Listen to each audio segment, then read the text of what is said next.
For many years we didn't understand this. As a short time ago, as 2009, we didn't have scientific models to forecast the relationship between absorption of temperature and effects in the ocean. But now the news are really worrying that the ocean is also warming fast. To give you an idea, you know that we are in terms of atmospheric temperature at 1.2 degrees, and that our plan, the plan to survive the climate crisis, which is the Paris Agreement, this is the only plan we have, is the Paris Agreement, we need to reach the end of the century at only 1.5. This means that we will only be able to increase 3 points of the degree until the end of the century. But if you look at ocean temperature, which we only started measuring really in the last 10 years, for the last 5 years, scientific studies now says that the temperature, overall temperature of the ocean moved up from 21 degrees to 21.4 degrees. 4 points of a degree in 5 years. This means that climate change came much faster and much stronger than scientists predicted in the beginning of this century.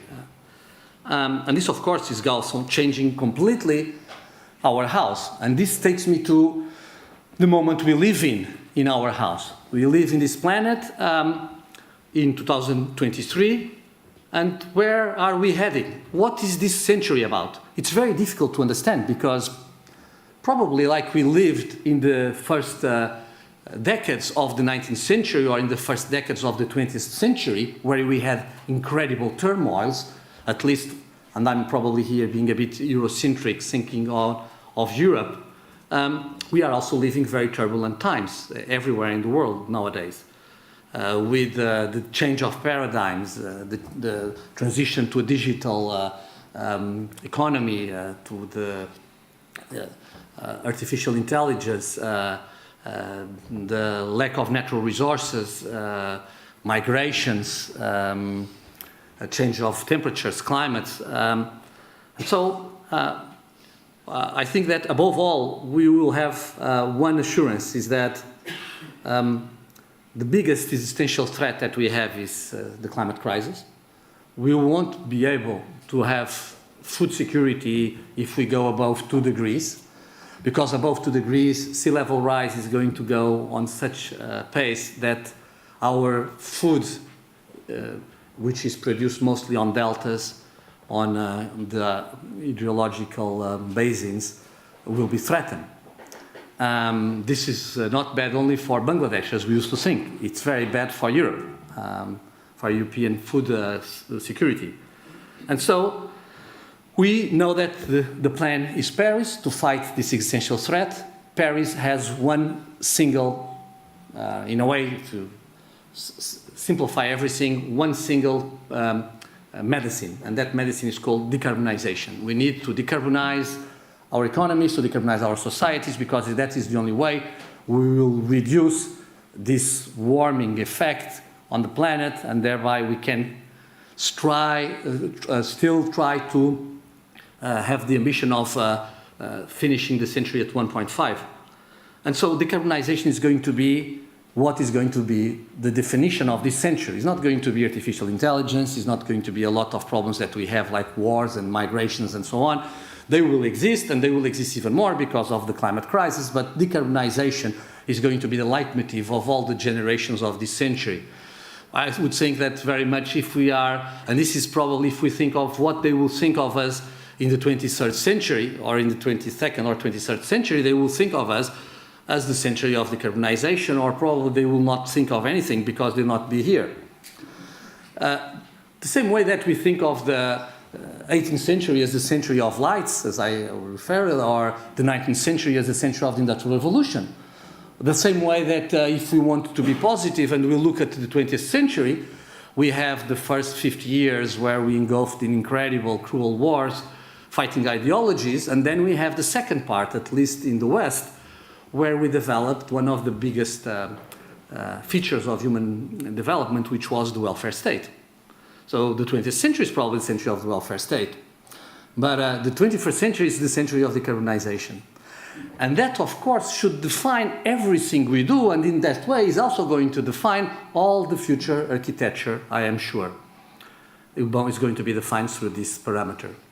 So if we understand that we need to keep food security, we will imagine that we will have probably a lot of vertical production of food, not maybe everywhere as we do in the countryside, but maybe within our cities as well.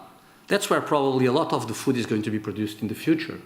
We will have to produce new foods. We will have to eat much more, of course, algae and bivalves, to give you an example. Why? Because we only eat, in terms of consumption of protein in the world, only 17% of protein comes from the ocean.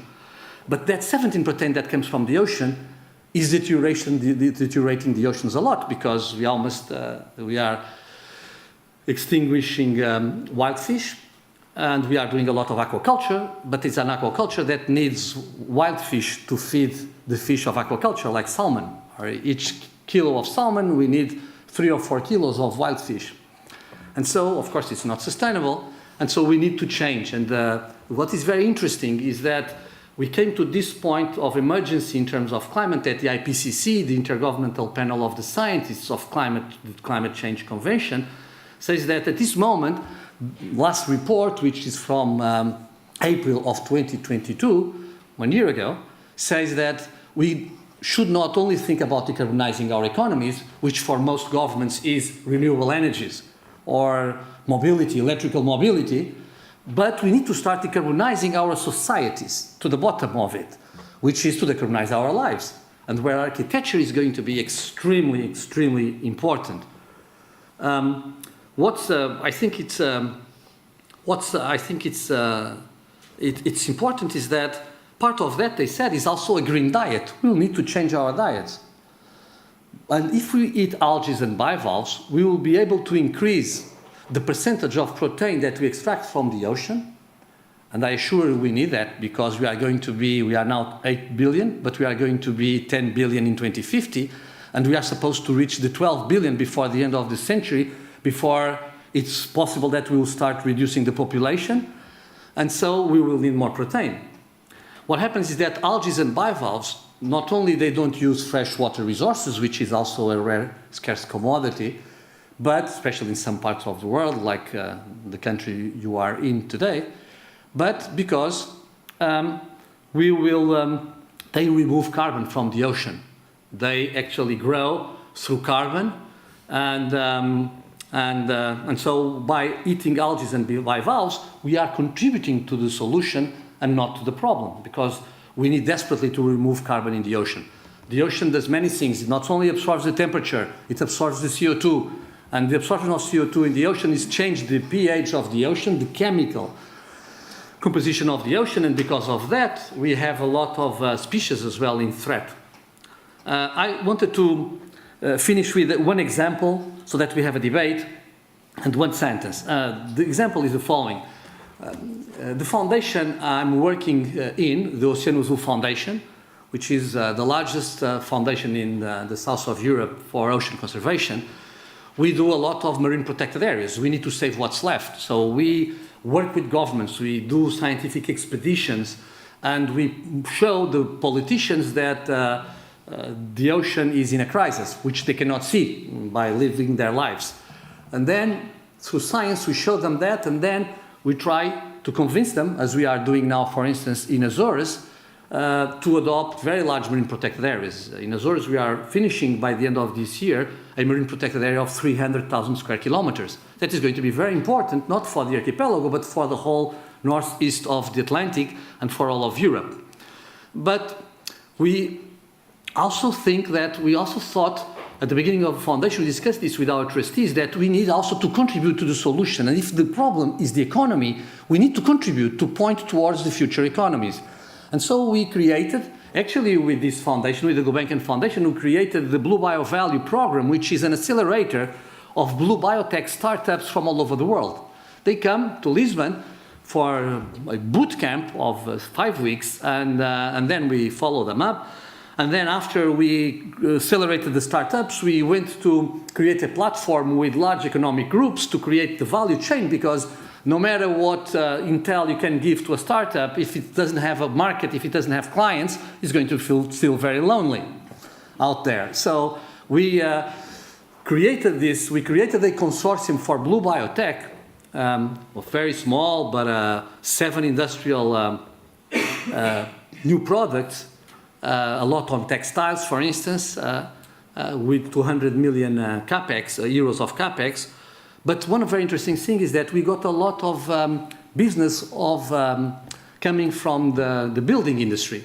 And one of the interesting business that is here, it's the development of shelves for tiles for bathrooms and kitchens. As a way of what? As a way of making your house becoming carbon storage houses. Because of course shells are 60% carbon and 40% calcareum.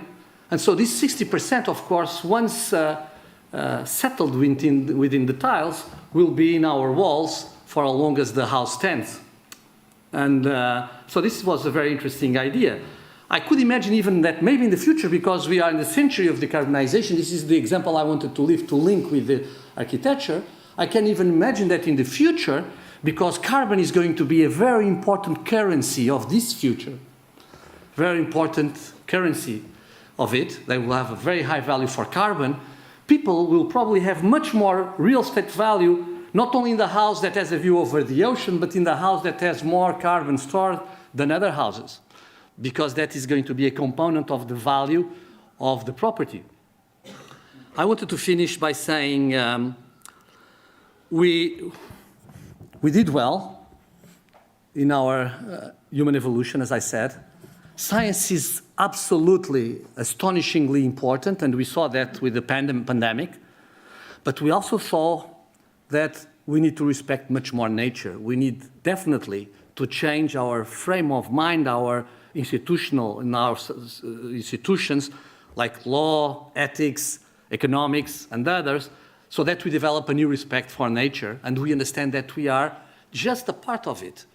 And that if we don't respect it, we are probably going to be the first victims of our lack of respect. Humans are not above the ecosystems.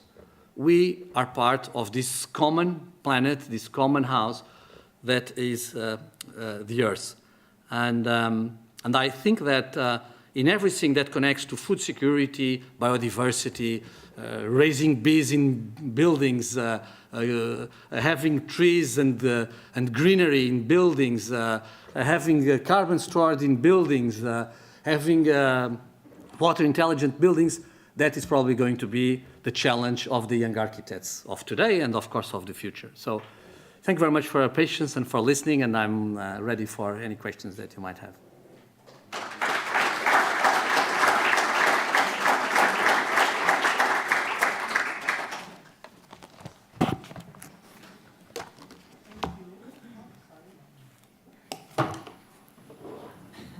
Thank you very much. Okay, now it's working. Thank you very much for your, I would say, down to earth or maybe down to water presentation and talk, of course, because I think it brought to our discussion very realistic, I must say, but also emotional and also humble, yes, perspective regarding the water, of course the ocean, but the water, I would say, and for us, of course, the waterfront, because I mean it's the one of these very it's a huge part also of the ocean, but also of the earth, and maybe that's the reason that's so difficult to deal with this special area, no? Because it's the law of the seas, no? The law of the seas, and then the thousands laws of the different owners and of the land part. So it's really difficult to deal with these areas. Yes, I would like also to thank you so much, Tiago, for this. It is. Yeah. I would like also to thank you so much for this interesting talk, so much philosophical. I know that what our present now, it's so complex, but in some way you added to the different layers in this, to the complexity of our present today, linking present by history, our own perspective to our relation to nature, and also to the future. I miss something because in all of your talk, even in the future solutions about decarbonization, and I think that we still think that we should keep with the type of economy like, that we are. I mean, it's not so much really problematizing the economy that we are living with nowadays. And so what's your key message about this? I mean, we need definitely radical change in different layers, in different spheres, and we are talking about common house and the planet. So it's not really a local scale problem. It's so much really complex. But I don't feel that you problematize the type of economy that we are living with nowadays, that has the most impact on our nature and our relation to nature and scarcity of resources and the societal challenges that we are living in. I would be very happy to start with your questions. Thank you very much for both your comments, and they were very kind. And I start for your question, and I would say that the economy is paramount. As I said, there is no doubt that why we are here today, it's because of our economic way of model of development. We rely a lot on very intensive extraction, linear extraction of natural resources. They are our raw materials since we were here. When we were 1 million inhabitants 60,000 years ago, and we were still trying to steal the skin of the bears to warm up ourselves and eat the flesh, our raw materials were the animals and were nature, and so we started like that, and unfortunately we didn't stop doing the same everywhere, with one exception. And I think this is where the future of the economy is going to pass. So the future, what is going to be the future of the economy? Yes, there is hope on this conceptualization of a new economy that we call the bioeconomy.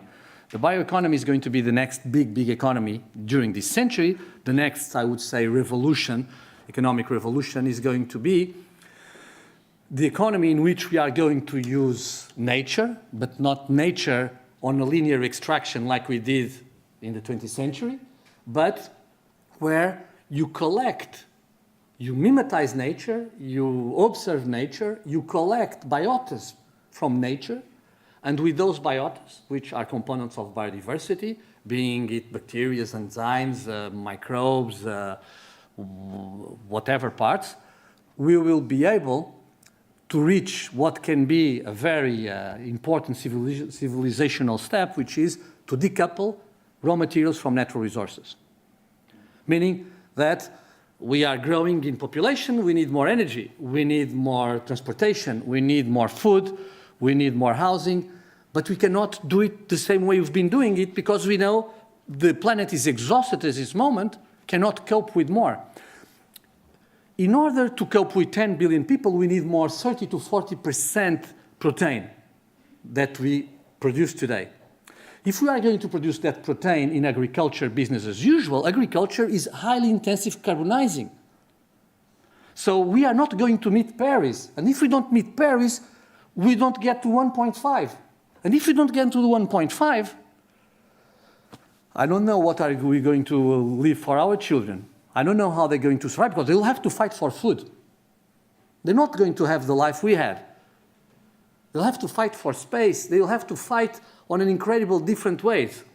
So we need to decouple as well raw materials that produce our, natural resources that produce our raw materials for food security. Actually, we were successful in one area. These are the good news. Look at the pharmaceutical industry. We started the 20th century where all the medicine was extracted linearly from fauna or flora, with one exception, which was the aspirin of Bayer, because Bayer in 1899 invented the aspirin. But apart from that, everything was made in nature. But of course, we end up the 20th century with very few medicines. Nowadays, our medicine is not, we don't need to go and kill the bear anymore.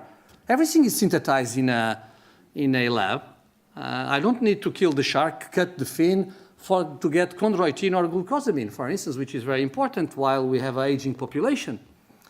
So the same way we synthesized medicine, we are on the process already of synthesized food and of synthesized furniture for buildings and of synthesized building construction and so on and so forth. Of course, for that, you can only do it through this bioeconomy that is based on biotechnology. And this is why biotechnology is so important as well for the future. So we think that we are so resilient that we'll have to reinvent our economy to a degree that we never made it to invent. So I'm very concerned when I still see a lot of governments speaking about seabed mining. There is this struggle now to start mining the seabed. And there are a number of governments that came up and said, no, we need a moratorium. We cannot start destroying the seabed before we have the science that tells us what are the impacts, because the seabed is probably one of the last pristine places of our common place, the planet. I cannot believe how, with all the negative account we have from the past, we are still ready to continue on this path in the 20th century. So this is part of our turbulence today. We have huge fights. Symptomatically, the Norwegian chairman of the Norwegian Sovereign Fund, which, as you know, is a very important one because there is a lot of oil and gas extraction for that fund, just said recently that if we move into this greening towards this greening economy, inflation will not go down. So we will have this struggle, and this is what happens in any change of paradigm. We had this struggle in the 19th century, moving from the Ancien Régime to the liberalism and the constitutional regimes. We had this struggle and the starting of the decolonization in South America. We had that in the beginning of the 20th century with the 2 world wars, with pandemics, with financial crisis. And of course, we are at this moment at the heart of the, on the high of the hurricane. And so, but we need to try to look beyond.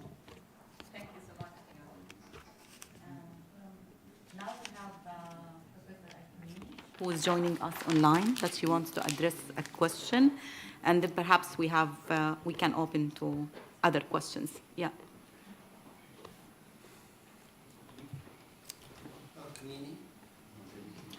Speaking. Microfone não passa. Alkmini. Well, while we fix the issue with Alkmini, she knows you.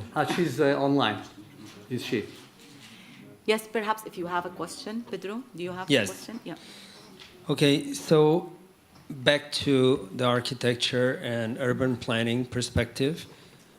We have now some critics that are referring to the moment where we are as that we are facing the big transition.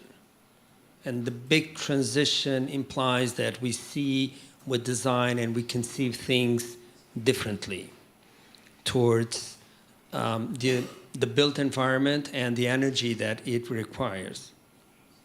Now, what we are also facing is, and this in general relates to roughly 48% of CO2 emissions, so it's a huge chunk. what we're facing is a highly conservative group that continues to perpetuate and to look at things and have this approach of business as usual. And so my question is, how can we influence the culture of architects and planners to leave their comfort zone and embrace decarbonization? No. No. We need to increase. We need to change a lot the way we develop our minds and our learning processes. We need to move out from silos and really talk with people from other areas. I think he's going to be through there. We need to be much faster in understanding what happened in the other centuries. To give, I love history, and so I'm always helping myself with history. In Europe, we had all these clashes of ideologies, and then in Western Europe, finally, there were two movements of thought that got together to create this welfare state, which was the social democrats, social democracy, and in many countries in Europe as well, the Christian Democrats. And the two together managed to rule Europe for the second 50 years. And so there was a kind of a stabilization of knowledge that was not there before, and of agreement, a consensualization. So we need to consensualize the whole societies around this goal of decarbonization. This is not very present in a lot of professions and areas where we are not discussing this all the time. We are discussing other things. So it's important to discuss this with other people and have the so-called interdisciplinary approach to what we do. Open up, try to do things with the subjects that are not obvious, that have any connection with us, like me speaking here to you, for instance. But you're right, I mean, we are not in a transition yet. We have announced the transition, and in Europe we are a bit ahead because we all have the plan is Paris, all right? The plan is Paris, but the plan is not on track because the economies are not transitioning yet. So especially outside of Europe or outside of a certain number of more affluent countries, it's very difficult that you already are changing your economy towards Paris. And so, but in Europe we have an implementation plan of the Paris Plan, which is the Green Deal, the Ecological Pact. And that is an incredible change because it mobilized all the European resources. The European Union is being redefined around this deal. The deal was adopted in 2020 in the middle of the pandemic, and most Europeans do not understand that this deal is going to change their lives for good. And it's going to change your architecture for good in Europe. Because it mobilizes all the financial resources of the European Union, not anymore to keep an outdated common agricultural policy, but to have this transition for this green economy, which has to go much beyond renewable energies, as I said, and the electrical mobility, which is a lot in the minds of decision makers, political decision makers, still that. So, but is this one? No, it's not one. Look at the increasing of extreme right movements in Europe or populist parties. This is not a given. And I wanted to say something that I think will shock you, but I know that we don't have underage in this room, and that's why I could speak so frankly with you. I would never be so seriously about the future if I would have kids in the room, of course, because we don't want our kids as well to grow with this level of anxiety, in a way.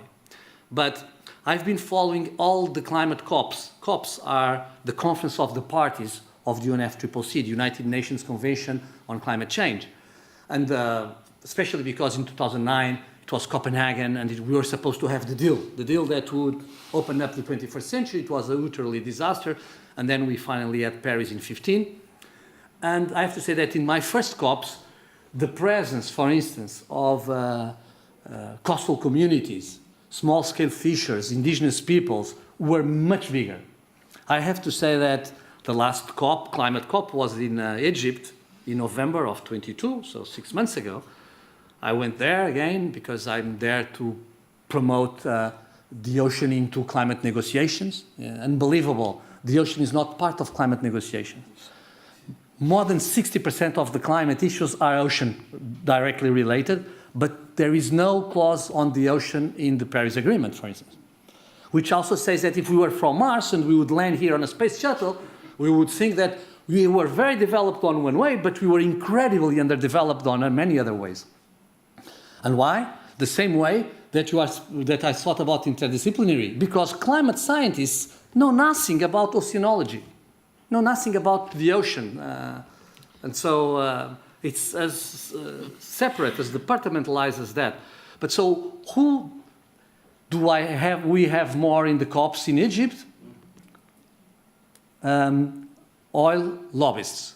The biggest population of civil society in Egypt were people from oil and gas companies. Because they finally are realizing that trouble is coming for them. And so they need to prevent, they continue, this is going to be the tobacco issue. It's exactly like the tobacco issue and the cancer effect on people smoking. It took 30 years from the moment that science said clearly there is a direct connection. We still had the industry fighting for it. So we're very worried that we are not meeting Paris, that we are not preserving, doing everything to preserve the life of future generations, even if a lot of us in this room will not be here at the end of the century. I certainly will not be.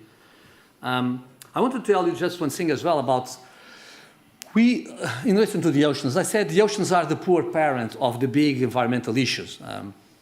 Because we are not living there. I told you about emotional impact, the lack of emotional impact. The oceans became more important in the recent years, especially since 2017 with the UN Ocean Conferences in New York, because the plastic thing came up, the plastic pollution. And the fact that we are throwing plastics in the ocean and that the fish eat the microplastics and we eat the fish, so we get the plastics back into our system. That's what worries humans. We never worry that we were extinguishing the tunas and so on. Because if you don't have tuna, you have something else in your plate. But the next big thing that we're going to hear, as much as we are going to hear about bioeconomy in relation to the economy, we are going to hear about sea level rise a lot. There was a very important discussion in the Security Council of the United Nations 1 month ago, not about the Ukraine war, but about sea level rise. And the Secretary General of the United Nations, Antonio Guterres, made a very strong speech about how sea level rise is probably #1 threat for the human species. You know that, of course, the molecule of the water, when it warms up, expands, and by expanding, the sea rises, and this is, and we are all living by the sea. I mean, half of the population of the planet lives by the sea. The cities are by the sea, so of course, sea level rise is creating a lot of architectural challenges for the cities, and many of these cities are they are facing different things. Some probably want to resolve the problem through technology. So they will build huge walls, trying to stop the process. Others, of course, are already doing it by imitating nature, or by using nature, or by coping or collaborating with nature, like the Dutch are doing in many ways. But this is going to be also a big challenge for our cities. It's very difficult to imagine that Lisbon downtown will not be underwater at the end of the century with the speed of events. So, yes, please, there is a question there.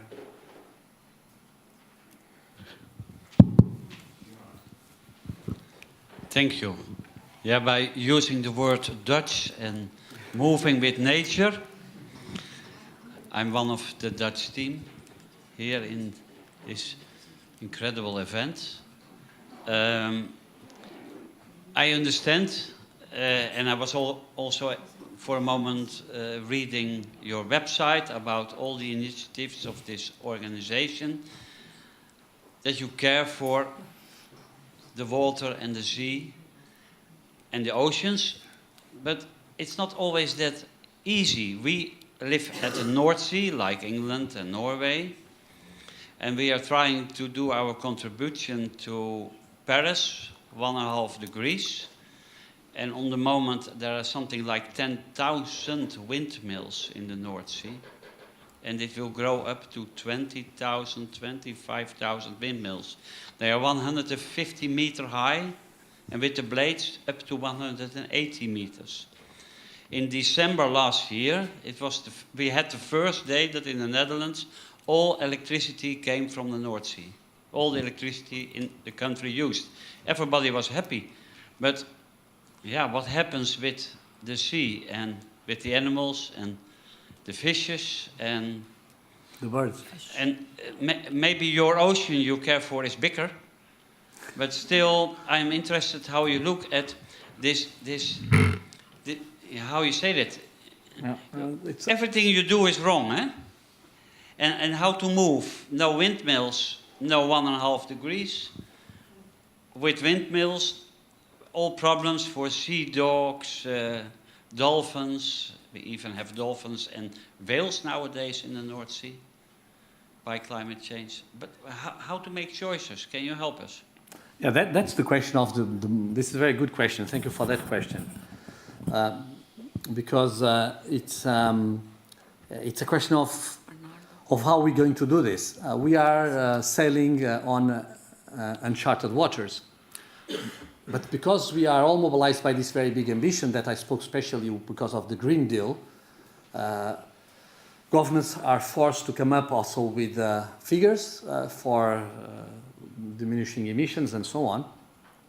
And there is a price that is being paid in terms of also ecology and nature. In this country in particular, I'm appalled by the massive construction of solar energy camps of more than 1,000 hectares that are really industrializing the rural landscape of the south of Portugal, for instance. And landscape is a very important thing. Landscape is one of the natural capital assets per se. So we run the risk, and you, of course, are ruining the landscape of the North Sea. And so the question is where to build them and what can we do? And it's going to be a question, I think, of common sense, of proportionalities, but also of respecting nature a lot. For the Netherlands, it's a very important thing to produce this kind of energy. Can you imagine? By doing that, you don't depend on the gas and oil from Russia. By doing that, you can keep the incredible polluting and CO2 emitting industry of the agriculture sector in the Netherlands, which contributes, Europe is a superpower in agriculture, and therefore agriculture is one of the key components of carbonization in Europe. So it's difficult to keep the standards of living in the Netherlands by keeping this intensive exploitation of soil and at the same time not having to create even more problems with the construction of offshore wind. I smiled when you said I might have a bigger ocean. I have a bigger ocean, but the ocean of Oceano Azul Foundation is the global ocean. There is only one ocean. We are not concerned only with the Portuguese ocean. But the Portuguese ocean, there is a project now for 600 turbines in the Portuguese ocean, and some of them will land on areas where I'm planning to develop marine protected areas. I'm not going to let that happen. I'm not going to. I'm already fighting, because comes the figure of reducing emissions, and the Minister for Energy decides that we need that figure, 10 gigawatts of wind, offshore wind, and then you need to get the space to produce those 10 gigawatts. Now, is it a good energy? In a way it is, because you said it well. It's incredibly more efficient to produce wind in the sea than wind on land, because the wind is stronger in the sea, so the resource is stronger. To give you an idea, in Portugal we have 3,000 hours of wind per year on land and 5,000 hours of wind in the sea. Secondly, because you create huge turbines with the dimensions that you have referred, and that allow us to go up to 16 megawatts on each turbine. At this moment in Portugal, we have offshore turbines of 8 megawatts. This was scientific fiction 10 years ago. On land, a turbine can be 3-4 megawatts, and it's already a big turbine. So part of our energy mix, the European Commission believes that by 2030 we will have more offshore energy than onshore energy. We need to see where we can do it. We need to do the impact assessments before we can build such things, because I agree with you. In Portugal, the industry is trying to sell that, well, we are great because we stop bottom trawling, we stop some certain types of fishing, so actually we are good for nature. I have to tell them, no, look, you are an industrial application of space, and thereby you are not favoring nature.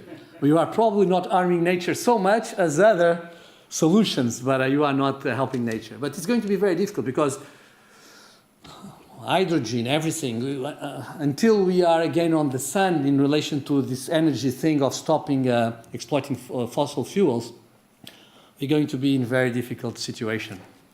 So I don't know if I have an answer. Thank you so much, Tiago. I think we are 6 minutes behind the schedule, so let's. Thank you so much. I would ask the participants if you have any question.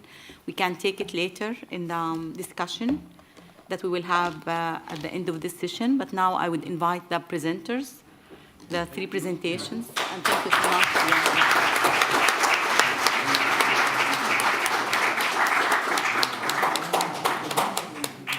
Sorry, Altini, but we take your question later on. Sorry for this.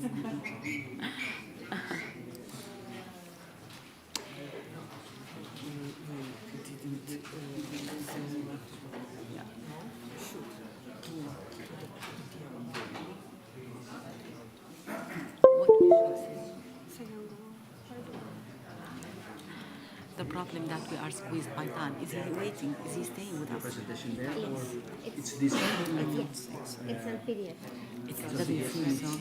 Directly on here? Or is it put it on the desk? I know, I didn't get, I should do this, sorry. So let's do, where's yours? It's This one?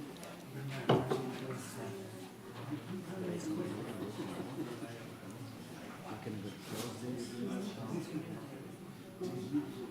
Now I don't know how to do it there. How do you put the presentation on?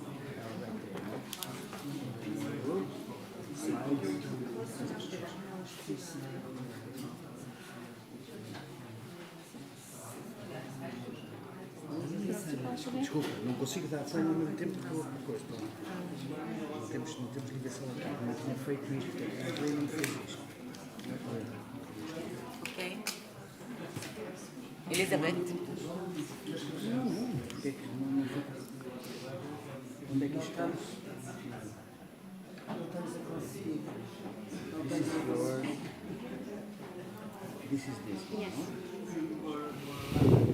How do you put the slide on? I don't know what it's for. The slide of the slide presentation. No. How do you do when you do a presentation? I'm always doing the view, View. and then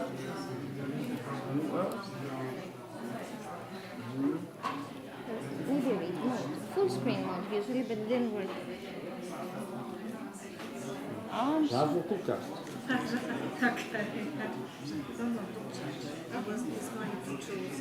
and how do we choose? Here, like next, and here, but Pedro didn't. I don't have it. Yes.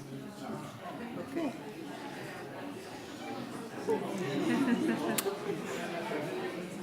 Okay.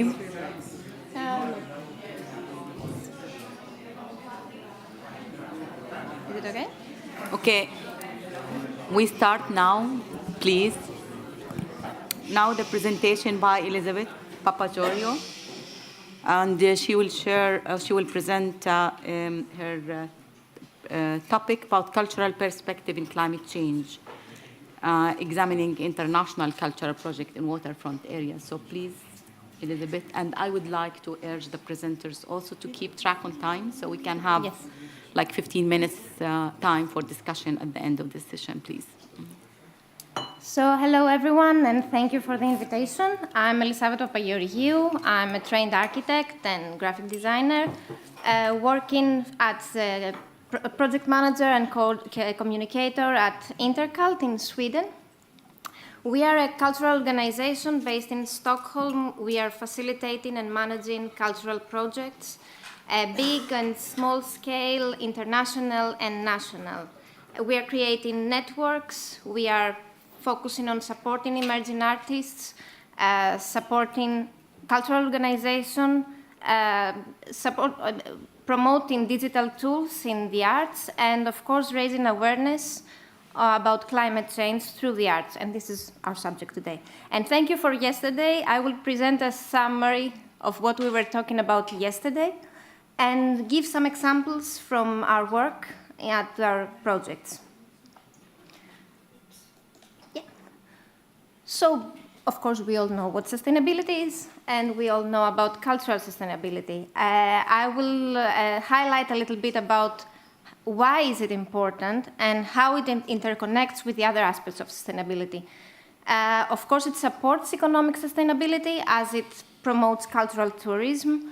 It promotes the environment because it shows traditional, it takes us back to traditional practices and knowledge. And of course, the social sustainability, it creates inclusiveness to all the citizens and the community through all our cultural practices. So how do we do this? We bring sustainability in the arts, we bring art in sustainability, and we're doing creative placemaking. Thank you, Magdalena, for yesterday.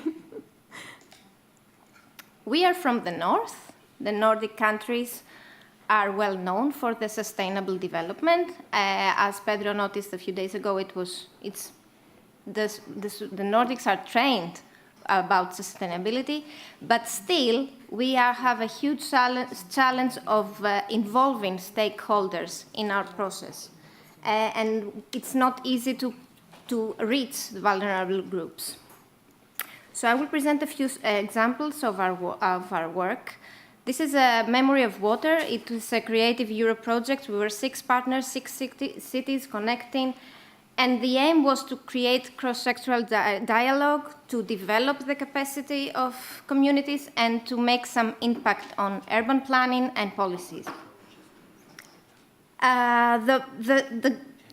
It was an artistic-led project. It was exploring waterfront areas, and we wanted to create spaces for meetings for decision makers, the community, the stakeholders, and the artists to talk. The project was mainly thinking about the terms of community development and urban planning. We had 23 interconnected art activities. Here we can see in Gothenburg, we had VR reality, seeing the docks in Gothenburg. We had artistic residencies in Dansk, performances in Stockholm, artistic interventions in Govan, and community actions in Livadia in Greece with traditional methods. A part of this project continued with the Connecting Georgia project, which was actually a collaboration with Badumi in Georgia and Stockholm. It didn't work well because it was the pandemics at that time, so we didn't really meet, but we had digital sessions, digital dialogues about the challenges of urban planning. We were investigating how the impact of artists is doing in the planning of the waterfront areas. We had performances in Stockholm and Batumi. Next project that we have been working with was the I Improve project, a more educational project. It was Erasmus Plus project. It was mainly supporting cultural organization, create dialogues between us, and create a methodology of how do we work and how do we approach better the communities. After an output, a very good output of the project was this method roulette on how do we identify, how do we create methods to approach the community and to create some impact. We had also, of course, activities, artistic activities, benchmarking in Stockholm and in Vienna. And of course, the creation of a very interesting game in Venice of how to explore the city. Next project is actually running right now in Stockholm. It's a local project where we approached 10 municipalities, and 10 municipalities invited 10 artists, one artist at each municipality. the project was to raise awareness on the municipal level, and we are highlighting the local heritage. Each artist is creating an intervention or on the cultural heritage, and of course, there are beginning some dialogues. We had the first event last Saturday. It's in Tireso municipality, where, for example, this artist created very nice drawings on the river, where was an industrial cultural heritage site. And there were many people interested from the municipality and from the locals to learn more about that and how to preserve this. You all know what we are doing here, hopefully. And of course, I'm not going to talk about what we are doing, but the fact that we are creating this cross-sectoral dialogue, this is the important stuff and the important project. And what we are doing as Intercult is communicating this project. So on this level, we have tried to, of course, promote it through the social media, from our websites, but also, and that's actually one proposition for the future, we have created, for example, in Stockholm, when we were in Stockholm, a sub-event, which is called Nordic Talks. We invited some of you, and thank you for coming, and some representatives of the Nordic region to discuss and create ideas about climate adaptation and talk about culture and arts and sustainability. These talks were afterwards transformed into podcasts. Right now, you can listen to them at nordictalks.com, and it's a podcast that has spread all over the world. So people actually can hear what we are doing here, and it's there, and it's going to be there in the future. So what we are learning from all this, in very simple words, we are taking a very difficult something really difficult about the environment, something that is difficult to understand, that only scientists understand, and we break it into pieces, and we feed the communities with that, so they can understand what is the problem and what we can do about it. And of course, we are bringing cross-sectoral dialogue, which is very important, because when you bring scientists, the community, policy makers, decision makers together, but in a more creative way and more in a fun way, you make them engage more, you make them more interested. It's not another dialogue. So we think that this is very important to start with. And we are proud members of We Don't Have Time. It's a social network that I invite you all to join. It's a social network that people are talking about climate change. We are working with they're the biggest companies in the world are in there. People are actually writing about climate threats that some companies are doing, or actually support companies about this, what they are doing. From our side, we have promoted our project very well, I think, and we have very, very nice comments, and not from only people that we know, because we have a quite small circle, actually, the cultural organization in this platform. But we have comments from Africa, from Europe, from America about what we are doing. And it's really, really important to spread the word. And this is one easy way to do it. So thank you for your attention. Everything that you've seen are also in the paper that we're going to publish in Stockholm book. And if you have any questions, or you can also follow us and send us any questions. Thank you so much.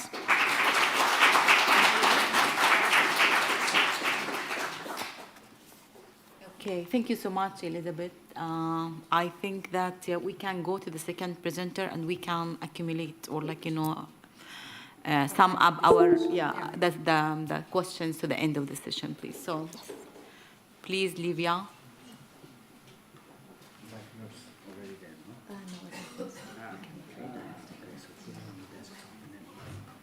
So now,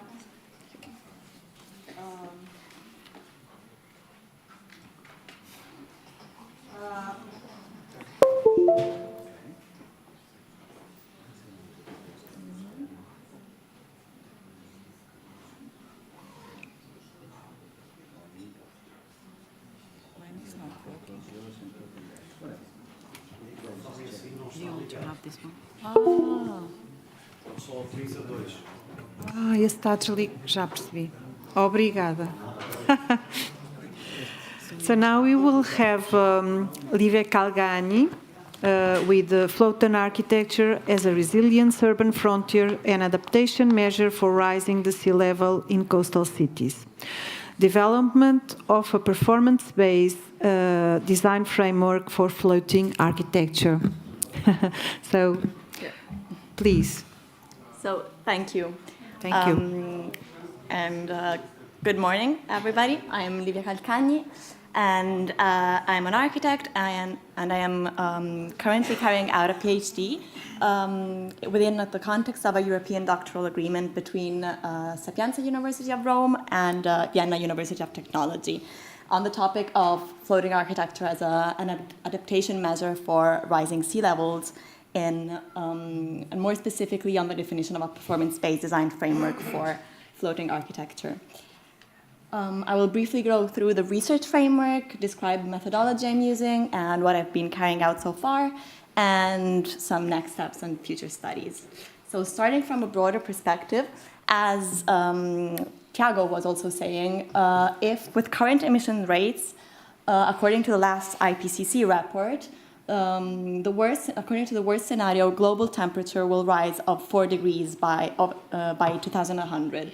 So if we reduce emissions rates, we could actually reduce global temperature and global rising to 1.5 degrees. But still, with the worst emission scenarios, sea level rise could even reach 1.36 meters in average. Considering the impacts of sea level rise on coastal cities, we know that 40% of the total urban population lives within 100 kilometers of the coast. And according to provide a few numbers, the last COP26, not the last one,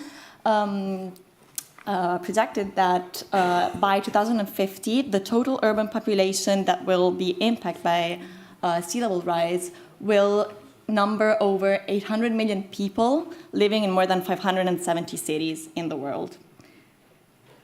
Currently, the debate is shifting from an emphasis on mitigation strategies to a combination of adaptation and mitigation strategies. And amongst adaptation strategies, there's several responses from protection to retreat or advanced or ecosystem-based adaptation and accommodation. Accommodation is the modification of buildings in order to cope with, to deal with the hazard event and reduce the hazard event. And for the first time, the last IPCC report, the AR6, has mentioned floating architecture amongst the accommodation strategies, recognizing it has been already realized and implemented locally within cities as part of a hybrid strategy together with protection measures or ecosystem-based adaptation measures. Both in literature and in practice, floating potential is seen especially as, in terms of urban floating development, as a potential for coastal cities and delta cities, so not that much as for offshore because of the urban perspective, of course, so as extension of existing coastal cities or delta cities. But coming to the main issue, there is no clear definition of floating architecture. There's also a lack of a common shared vocabulary because of it being so interdisciplinary. So there's words coming from the naval industry, offshore industry, as well as from the architecture field. And floating architecture is not considered a building typology or a full-fledged building typology. And this implies that floating architecture is not expected to comply with norms and regulations that define and regulate the land-based buildings. This semantic and typological issues also have an effect, of course, in terms of regulatory issues and design. And floating architecture is not as explored in terms of a performance-based approach to regulations compared to the offshore field or to the naval architecture or urban architecture, let's say, on-land architecture. And the only existing frameworks and building, let's say, regulations in terms of performance-based only embrace a few requirements. And normally they are mainly limited to comfort requirements and safety requirements, because the harsh maritime environment obviously enforces a top priority to those requirements. So the aim of the research is to develop a decision support system for floating architecture, which is meant as a meta-design tool for advancing multiple criteria decision-making, emphasizing the logical interactions between the different potential choices. So it is meant for regional planners, national planners, or policymakers, as well as practitioners and technicians. So the three main research questions are: how might a broader array of aspects arising from different disciplinary fields, including not only the urban architectural perspective, be included in the development of a decision support framework? How can constant integrations and updates be introduced in the framework? And a third question, let's say the second question, which is probably the most complicated, is what role does local specificity play in the context of performance-based design for floating architecture? So how to handle the issue of balancing local respondents and site-specific conditions with preset performance requirements.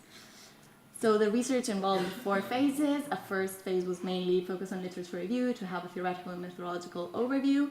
A second phase was the definition of the performance-based design framework, so through the identification of different performance requirements, starting from an on-land architectural perspective, but integrating it with best practices, regulations, performance-based, let's say, coming from the offshore and shipping and naval field. The performance-based approach operates in terms of objectives, so what a product or a building should do and provide rather than by means. So at the top of the hierarchy of the model are the objectives, which could be conceived as the clarification of the user's needs. They're followed by a class of demands, and each class of demands is articulated within classes of requirements, which are addressed by specific performance requirements. So here you can see the classes of demands that have been identified, starting from a reference model, from an urban perspective reference model, and on land perspective. 2 classes of demands were added. So on one hand, buoyancy and stability, of course, is related to the on-water environment, and location. Location, because the assumption behind the framework is that the floating cities or floating architecture is a graft, and the environment in which it is located is the a host organism. So the location needs have to be location has to be at the intersection of human needs and ecological needs. It is an open framework, so open to dynamic integrations that could occur in case of changes in the overarching objectives, as well as context and time-specific needs. So this is an example of how the framework is structured. So regulatory references coming from the urban architectural perspective when possible, or from the offshore or naval field. And for instance, motion comfort is a class of requirements which is specifically, let's say, tailored for the on-water environment because of the constant presence of motion, tilt, and vibration. But it can be actually limited. It can cause motion sickness, which is known as naupatia. And it can be limited also through architectural strategies. So from providing big openings and views towards the water to reduce the motion sickness, or fostering ventilation. And this is another example of something which is particularly limited to the water environment, which is mobility. Mobility is an aspect that can really be a driver for the long-term and sustainable development of floating solutions. Because the presence of towing arrangements or disassembly arrangements can allow the floating structure to be relocated elsewhere in a more advantageous site in the case of variations in terms of functional or even dimensional changes and needs, or even if maintenance is needed.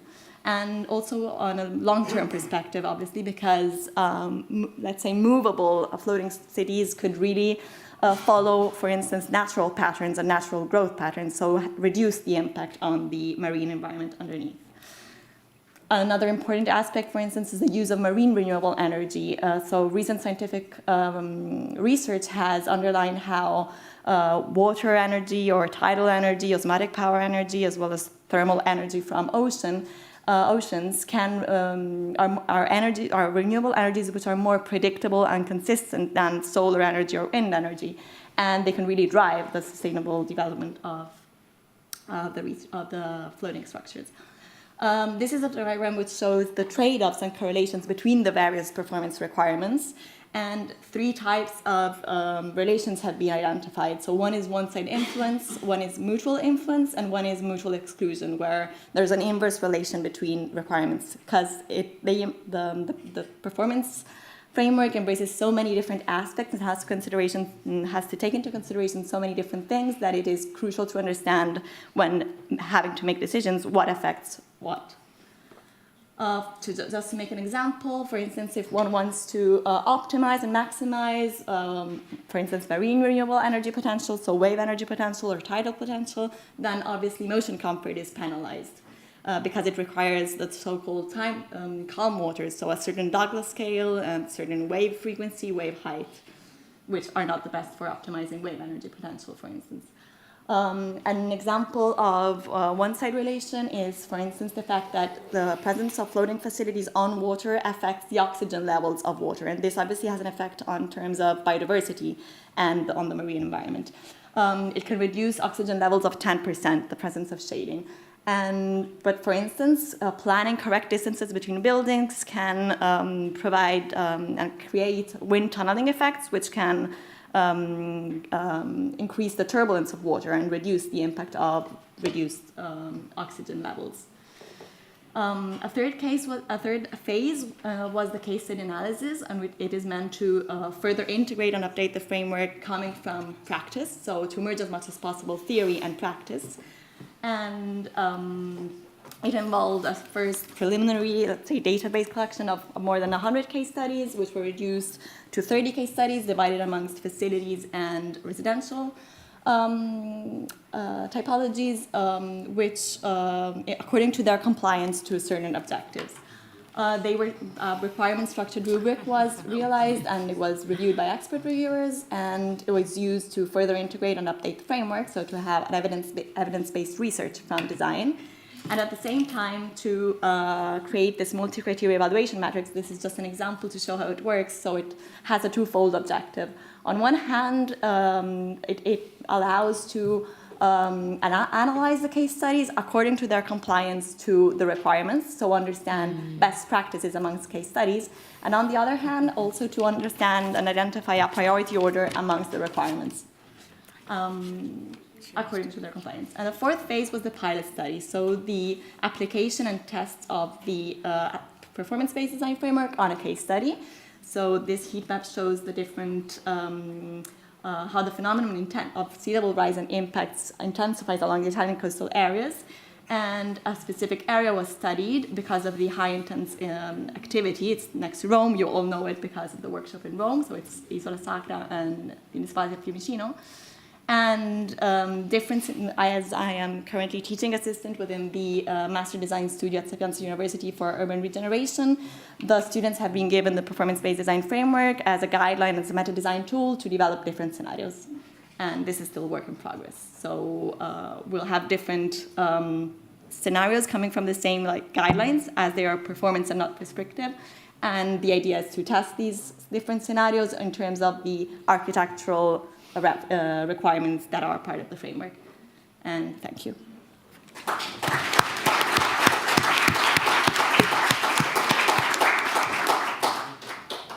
Thank you so much, Livia. Now we can ask the third presenter, please. Yeah.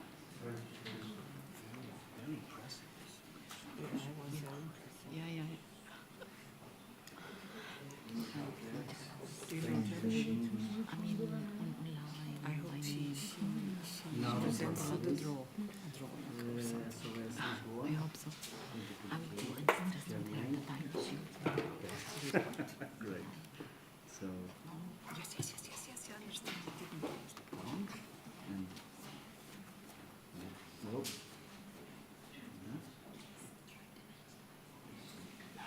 Wow. You're on. Thank you. Well, to speed up, well, take it easy. I'm glad you're still here. You're still all here. And I'd like to take you on the hand and to answer the question, waterfront and climate change. How does it feel and what do we do? Oh, which one is going forward? No problem. Desculpa. Sorry. No problem.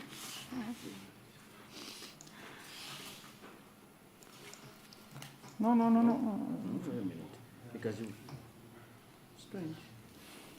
Sorry, this is the second, no? This is the second. No, this is the first one. No, the second. And why is it not showing?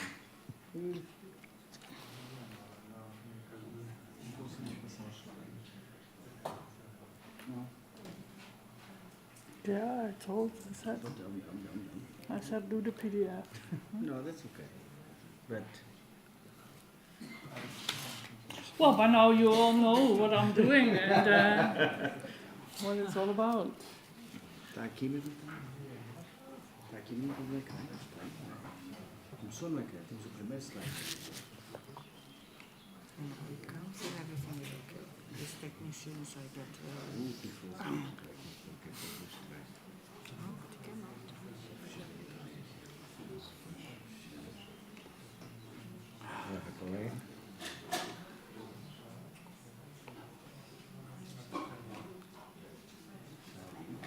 The first one.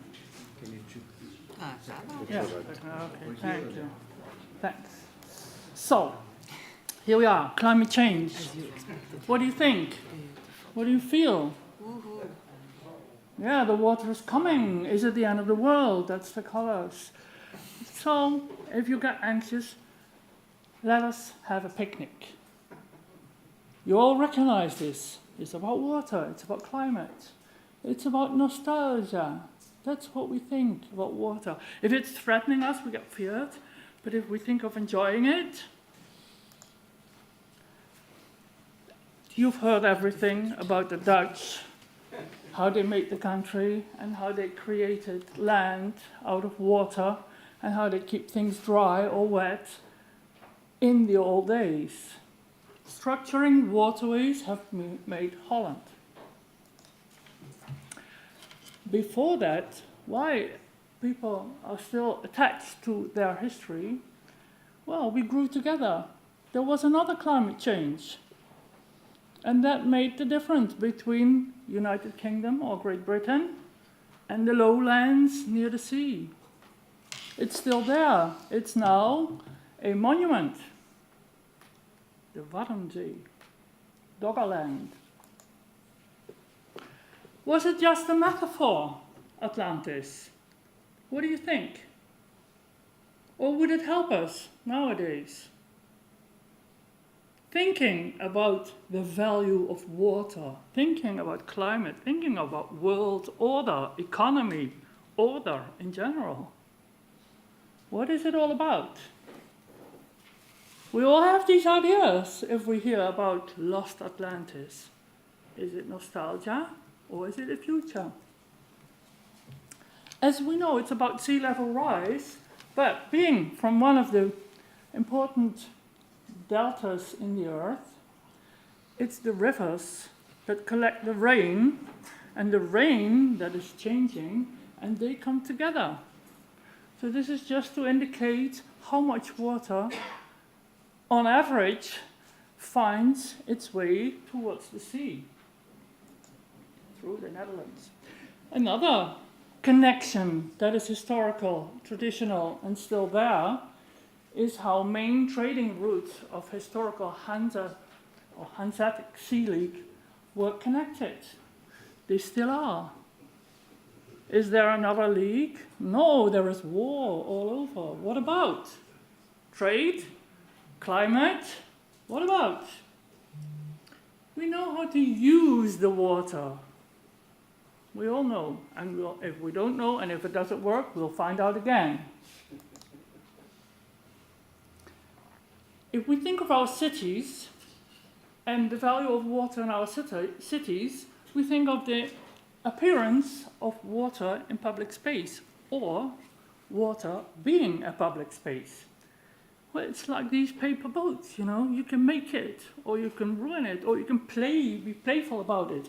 But please remember, it's about life. It's about respect and care for all life. So we're talking about social economy, social economic justice, etc., all the themes that have been passing in the last few days. But related and systematically connected, and these systems change. Healthy soil for all, bio or climate justice we've been talking about. Who's pushing, who's pulling? Why? All inclusive. We're talking about the future. We talk about our future, being part of nature, connected through the water. Who's pushing? Who's pulling? Who's ruining? Who's saving? Economy, nature economy. Remember, I prepared this before I came here, so everything you've been explaining, all of us. Yeah. What will be the balance? What's in it for me? What can we do? That's the question. But it's yesterday's question. How will we survive? That's the only question. How will we survive? I got to this storyline because I'm teaching at the university in Delft, and last semester I teach 2 studios. And I found students, I'll do this for more than 20 years, 22 years. Last semester, I found students very nervous, very exhausted. And I asked them, what's going on? What's wrong? And in general, to cut things short, being time, we are exhausted because we cannot arrange our lives anymore. We have worries, serious worries about all the messages about climate change. Now we have to become architects or urbanists. But what do we have to deal with? Numbers we get, alert we get. Does it make sense? All these numbers? No, it's doom. How can we deal with doom? We're young. How can we deal with words? We're young. We need to become professionals. We want to dream. What can we dream of?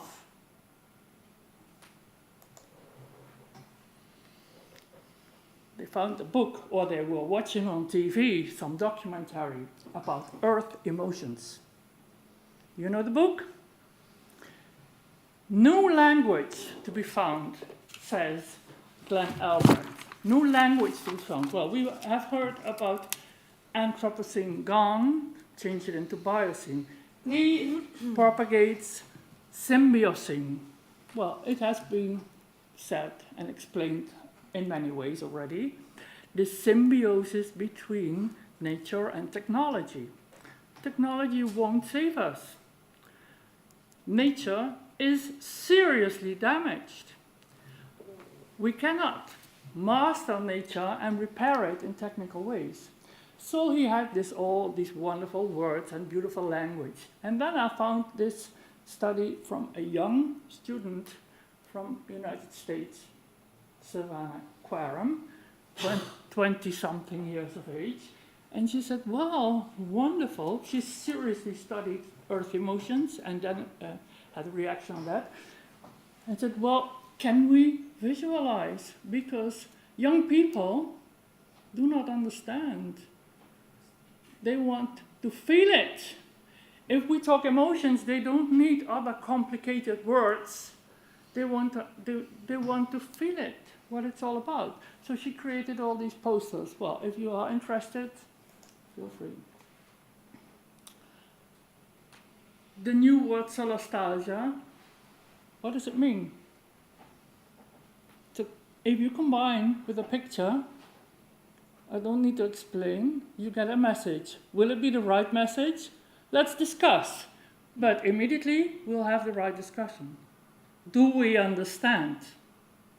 Do we understand each other? Are we listening to each other?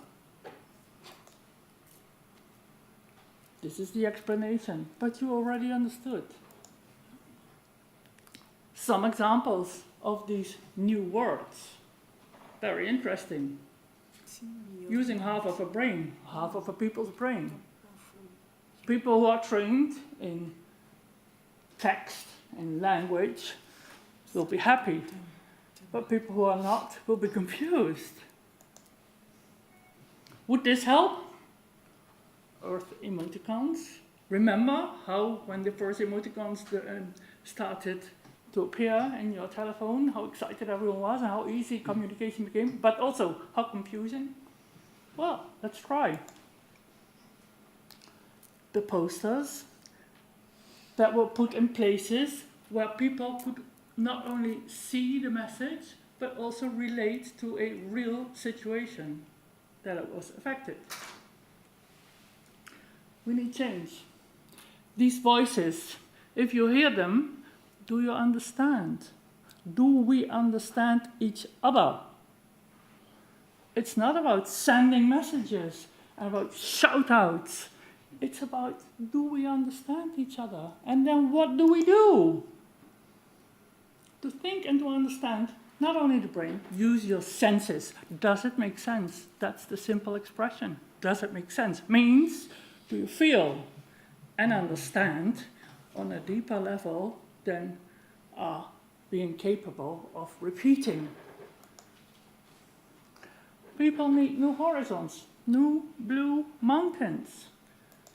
Can be reached if we have new intersections. The exhausted young people suffered from eco-anxiety. The word already has been mentioned this morning. As we know, I said, well, go out of school, just take a walk, and then come back. It will help. And they said, no, I'm busy, I can't. I said, just do, go. Take a walk. And Delft campus has nice areas where you can distract. And said, look at the trees. You don't need to hug them if you don't want to, but look at them. Just feel it. Because the material memory is very easy to recognize. And next thing, you can do it in a building or you can do it everywhere. It will train you professionally. That's what you need in future professional life. Use your senses. Be sensitive to improve the world. Nothing new. That's why I draw it this way. To make sure that you realize nothing new, but forgotten, maybe. The change. Is it about solutions? I say no. It's not about solutions, because solutions will happen one way or another.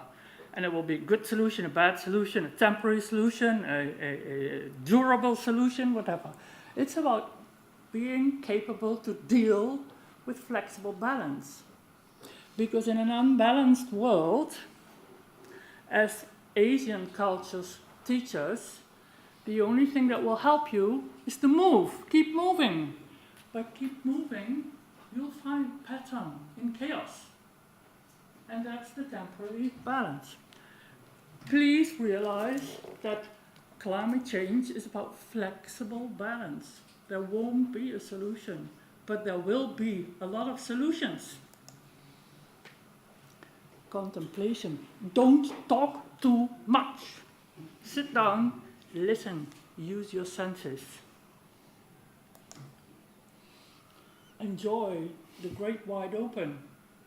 You don't need a big city terrace and whatever. Well, take it easy and enjoy. To cool down cities, of course it's wonderful to have waterways and water lines, but make sure that they are going to be blue-green veins, that they will be like a system that will change in time. So let's find real change, because I know in conferences you have to make a point. well, the biggest point is power to youth. If we seniors have to learn, the professionals of tomorrow, something, let's share with them what they want to know, what they need to find out for their future. Our future is limited. Their future is in danger. So power to youth. Need to share. There are things you already read, and if not, come back to me later. A little Dutch sentence. Whose public space is it anyhow? You know, I live in an area where these cruise ships come 3 times a week or whatever, and then my public space, our public space, is just closed for normal people. Because economy, let's call it economy, paid for it to use the public space and have the people out. Only the paying people should be in. Finally, there are already many people who understand what is necessary to become one with nature. It's not very difficult. It's about acting, feeling, and keep moving. But not too fast, not too loud necessarily. And finally, what does it mean if we think about future cities? Well, I was really happy with the lecture yesterday of Marcos. I said, yeah, that is the world I can imagine. A world that is becoming like a natural habitat for people who would like to survive and share with other living species. Just create the floating nature. Symbiotic. Does it mean, if we start growing to build, that we are literally have to find ways in symbiosis between technology and nature, or does it mean, does it mean that we have to grow different collectives or relate to our solo existence and the surroundings?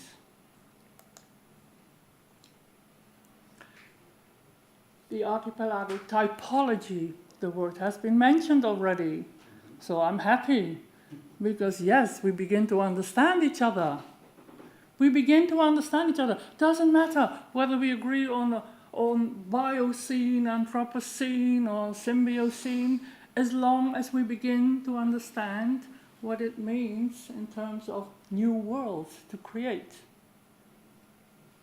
And you see, and you get the message, and you make up your mind, and you fill in what I left out. Well, thank you. Am I in time?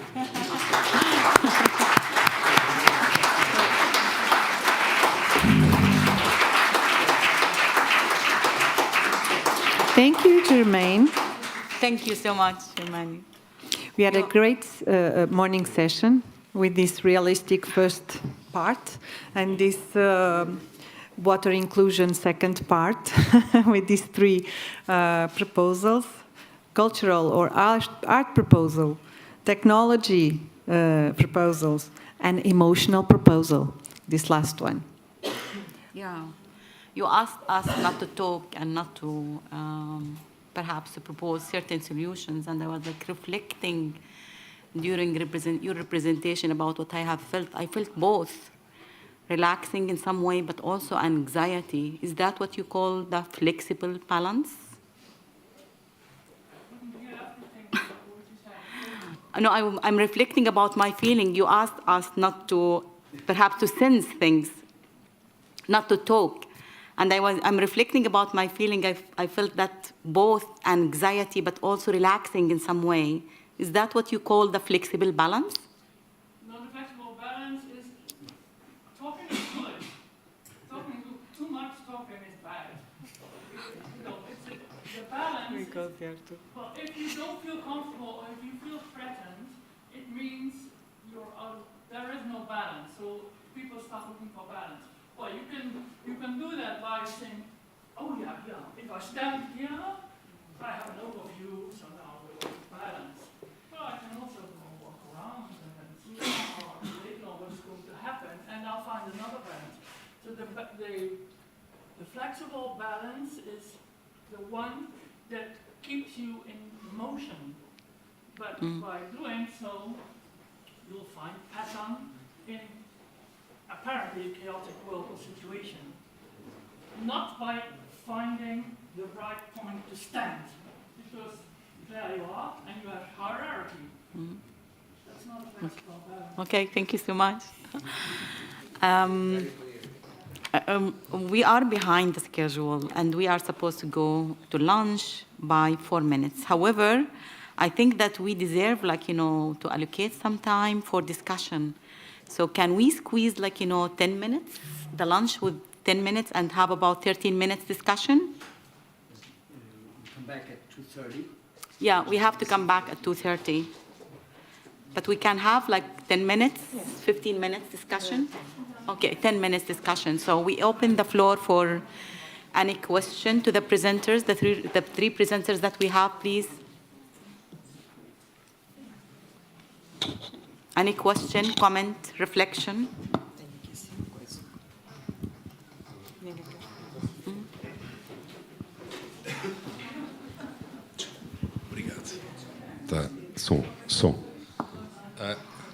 Good morning. Actually, my question was to the former first presentation of Tiago Piticunha, which I believe is no longer with us. Unfortunately, we don't have But, I mean, it's a general concern, my question. It's for everybody, actually, but it was also for him for the obvious reasons, because he's placed as the president of this big foundation. And my question was about when he talked about the sustainability of buildings and water storage and all that. I would have liked to ask Tiago, but I ask you also to everybody here as specialists. In last year, 2022, on summer, the Portuguese government approved the law of near zero emission buildings for the 2030 horizon, which is has been structured by Brussels, the European Union. So as you may know, we have this goal in the European Union, which is zero emission buildings in 2030. So there are two typologies, as you know. We have NZEB and ZEB. NZEB stands for Near Zero Emission Building Goals, to achieve in 2013 the strict zero emission buildings. So the percentage is about that. In the Portuguese law now approved for building and designing buildings. It's about, in NZEB, it was approved in Portugal. I don't know now if it's overall in all Europe, but it's like this. With NZEB now, as architects, when we deliver a project in the city hall, the project must be sustainable in the carbon reintegration, about 70% in new buildings and 30% in refurbishment of historical or old buildings. So it's about 70% and 30%. This is NZEB law. And this will stand for until 2030, in which everybody should deliver a project in Portugal, strictly 100% zero emission building for new designs and 70% in refurbishment. So this is huge. This is very ambitious goals for us architects. So my personal drama as a designer with an office, I'm going to give you this basic example. I deliver one project for a building in the south of Portugal, at the end of last year, and I really asked them, are you applying the new law? Because it's now applied. And the response of the City Hall, that one and the other two in which I've applied now, other projects, is always the same. At the City Hall, our colleagues, technicians, architects, engineers, they all say, Hugo, we don't have now even the money to create our to form our technicians about these new legal requirements. So yes, even though the government has approved these European Unions and UNDP, United Nations goals, 17 goals and all that, which is in the big macro strategy, in practice, at the City Hall and regional level, it doesn't apply. It is not applied. So it's completely fake. We are completely dissociate from the big overall strategies that we are here defending and the practice. So it's going to be very quick. We are at 2023. It's going to be very, very quick until we arrive to 2013. And no, I'm really pessimist about this because we are not applying these strategic goals, but not even close to 10%. So that was a question I have to Tiago, what you could say about this, because otherwise we are just talking, as Germaine says. We are making sound, compressing sound, just mumbling, and it doesn't work. So I'm not very optimistic about these measures. So I would like to ask this to Tiago and everybody. If anyone can help about this, I would be glad to hear. Thank you. Thank you. Now I'm going to try for the second time the words of Professor Altmini Paca from Thessaloniki. Okay, let's try. So can you hear me? Yes? Okay. Yes. Okay. So actually, me too, I wanted to pose a question, rather raise an issue that will synthesize on all the points that Tiago has made earlier, and Lina's question about policies and how they are supposed to change. And I will stop in one sentence that Tiago has said that Europeans seem to be far behind in realizing the importance of oceans. And of course, there are issues that are referring to the economic level, to the biodiversity level, to the food issue, and all this. And I would like, since we are trying to disseminate knowledge, to reflect a little bit on how to disseminate the basic knowledge, linking things, making it more clear for common people to understand how issues related to climate crisis are interrelated, and it's our problem. It's each one of us problem. So I'm just underlying this question, because if there is no conscience in people's minds about what is at stake, no change of policies will come about by itself, since we know how things work. And can we elaborate more about this educational, finally, issue of giving basic facts for raising conscience of average people, starting from oceans or going to food or whatever? What is, because, I mean, I was amazed to hear from Tiago that oceans are very low in the Paris agenda. And well, if in a specialist panel things can be so grossly missing, then I will go with Hugo and say we're struggling for something that we are going to be very pessimistic about. Yes, Altmini, I think I agree with you with this positioning of the question that we are trying to research here and to discuss here. I think the level of perception, let's say the general perception about the problem as a stable, comprehensive problematic, no, Alkmini? Yes, I totally agree. Does someone wants to bring to the table? Yes, yes, yes. We have here Vicente Del Rio that wants to add here something. It's just a general comment that I guess that it is horizontal, because I think it responds to a lot of our questions. The last one was about how can we have our buildings 100% efficient if the cities don't know how to analyze the projects. It's the same thing that happens in Brazil or even in the United States, that you require huge environmental impact statements, and the cities are not prepared to analyze them. And they have hired somebody outside to analyze the environmental impact statements.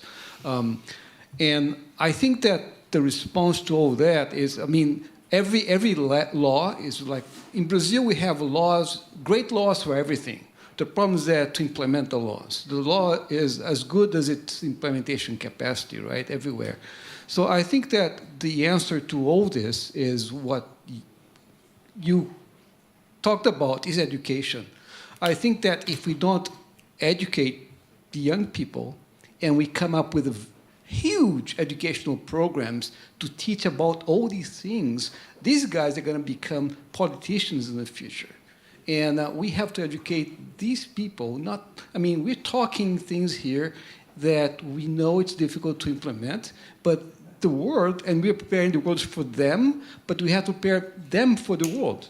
So I think that implementation, a change of paradigm, political will, everything goes through the kids. So, and I would like to see more effort in how can we turn that into a curriculum for every schools. Anyway, that's just my... Thank you, Vicente.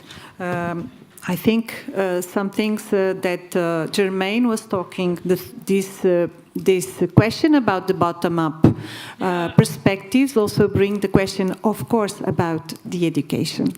Thank you. Germaine. Yeah, but please be aware, it's already happening. If you talk to kids now, they can teach you. And you should listen to them. And then, of course, all the fun, culture, art, find ways that make it easy to listen and to share. Because please do not underestimate what's going on in young people, kids and young people. They are much farther than I have noticed in some of the, discussions we had and so on. And of course, that's logic, it makes sense, it's all.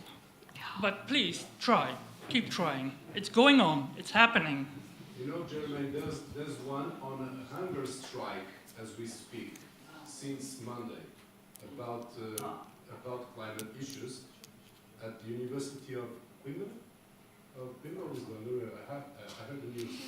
He's on hunger strike, and the dean came to speak with her, that's a student, a girl, and she's on hunger strike. It's on the news. Yeah, but the sad thing is that they are also very anxious. Exactly. That's the sad thing. This is what I want to say. Should be a reason to listen to them. But the good thing is that they have wonderful ideas, because listen, if you're young now, if you're a kid now, look at the reality that you are born into. That's something different than us experienced people, all kinds of different realities behind. Unfortunately, we have to end up, if we want to go in lunchtime, as we are 10 minutes behind. Unless that you collectively want to stay here, it's up to you. I just wanted to say that Greta Thunberg is an example from Sweden. Just to say, we'll be back at 2:30, and we'll try to have some more time after the two conferences in the afternoon. So keep your questions, your discussions, okay? Because this has been too much information too. And we start Okay. sharp, 2:30, please. 2:30 here, so a little bit 5 minutes before, so we can have the presentations, all that crap. Thank you.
partners in other projects before, and I'm very proud of what we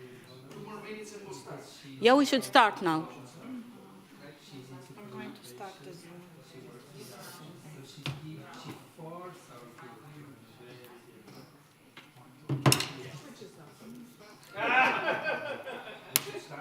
Okay. We are starting, please. Where is everybody?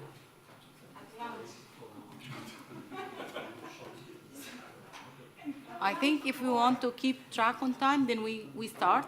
Today we have no more time after 5:30. Mm-hmm. Okay. This is I'm going to make an introduction and then I show you a small video. no. There was one congress one time they said, okay.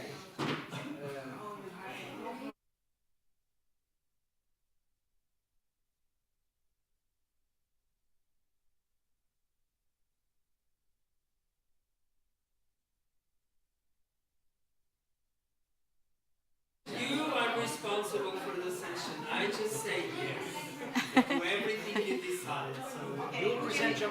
Yeah, he will present him. Because he's the one that.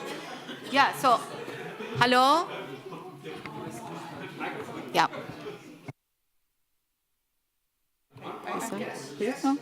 Yeah. Can I have your attention, please? Can we start? We have to start now if we want to keep track on time. Hello. It is not close, is it? Hello. Oh. Test. Hello. Test. Test. Test. Now it's working. Okay. Okay, we have to resume our program for today, so we'll come back. Yeah, Pedro. Hello. It's my pleasure to introduce you to Giampiero Moretti. He's a professor at Université Laval University in Quebec. So we are colleagues. And I had the pleasure to see the results of his previous research on waterfronts and the effect of climate change. And I think it's a very interesting, so that's why we invited Giampiero to share with us today. So he's somehow advanced, ahead of what we are doing. He already did previous research.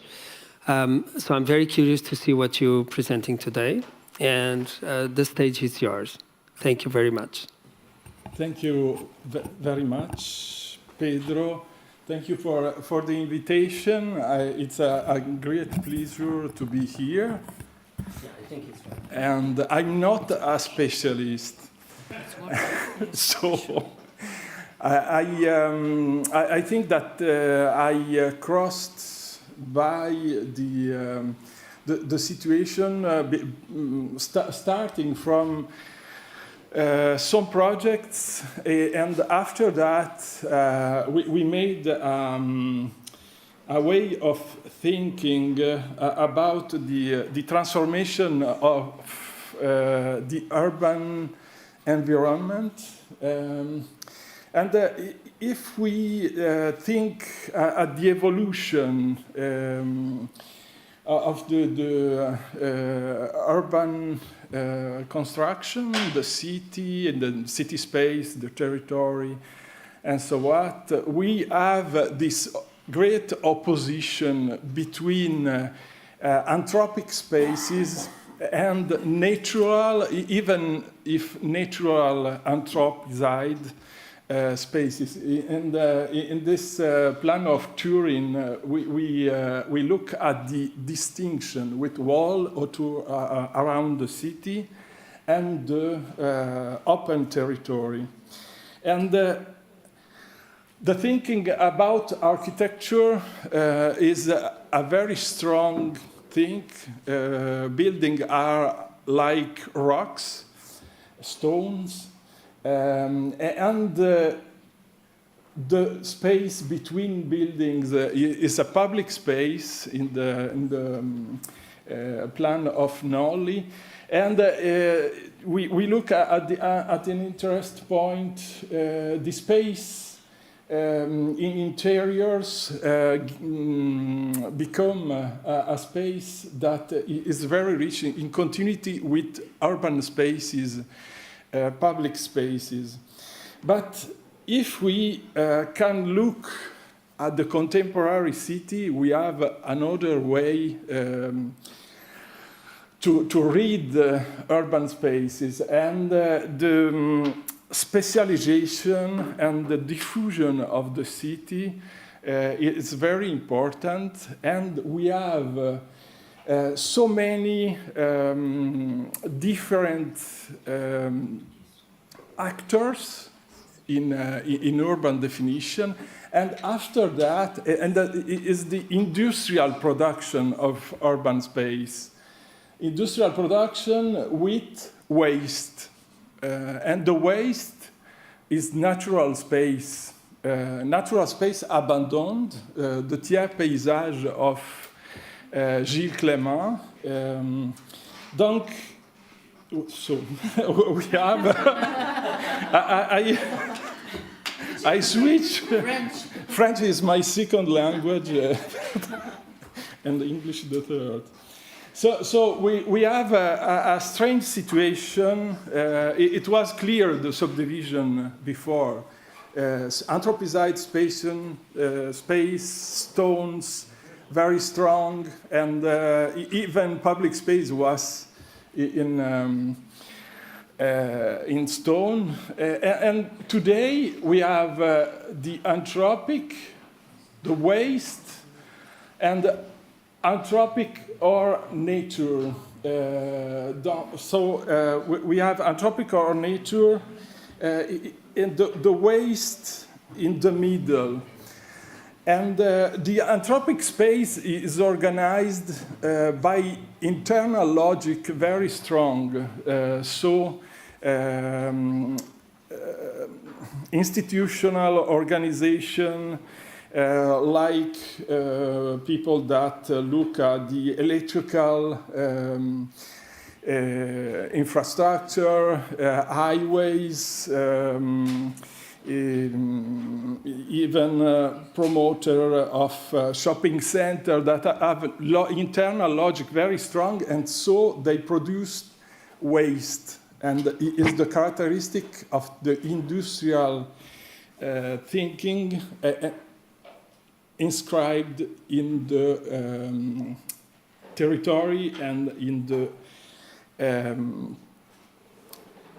territory and in the urban form and in architecture. Architecture is conceived like a piece with a program, and when you arrive at the end, you have no relationship with the other pieces. And in real, this reflection about architecture and nature and problem linked to the water started with small home near to an artificial lake controlled by a wood production factory. So the level of the lake, it can be transformed. And the answer of this technical problem, it was to build a building that can accept the transformation of the landscape, and that became a porous space, like the spaces of the map of Nolly. So the building, the architecture are only an interval in the landscape. And we made also a speculative project that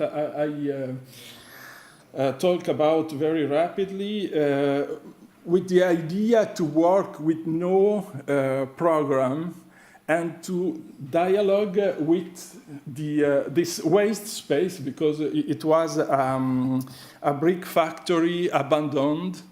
And we worked to understand the composition of the landscape and the site. So we made a stratigraphic survey of the site with different elements, like, for example, the floors, all the floors of the building that were in the site, the different situation, for example, for water, when it rains, the place is completely transformed.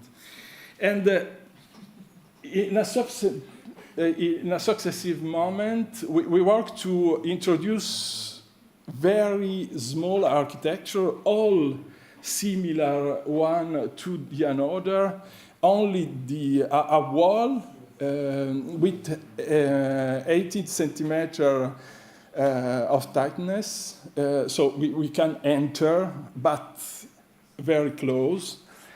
And after that, we made the relationship with the site and because we have the survey and the landscape. So for each one of the 9 walls, we work to transform with these walls with the landscapes that enter with modelizing with rhino that enter in this wall. And only after we try to work to habitability, very small habitability for people, like elements in the landscape. So at the end, the same element will be transformed in a singular element linked to this site and the landscapes that is present with deformation, like, for example, when the rain arrives, you work with that.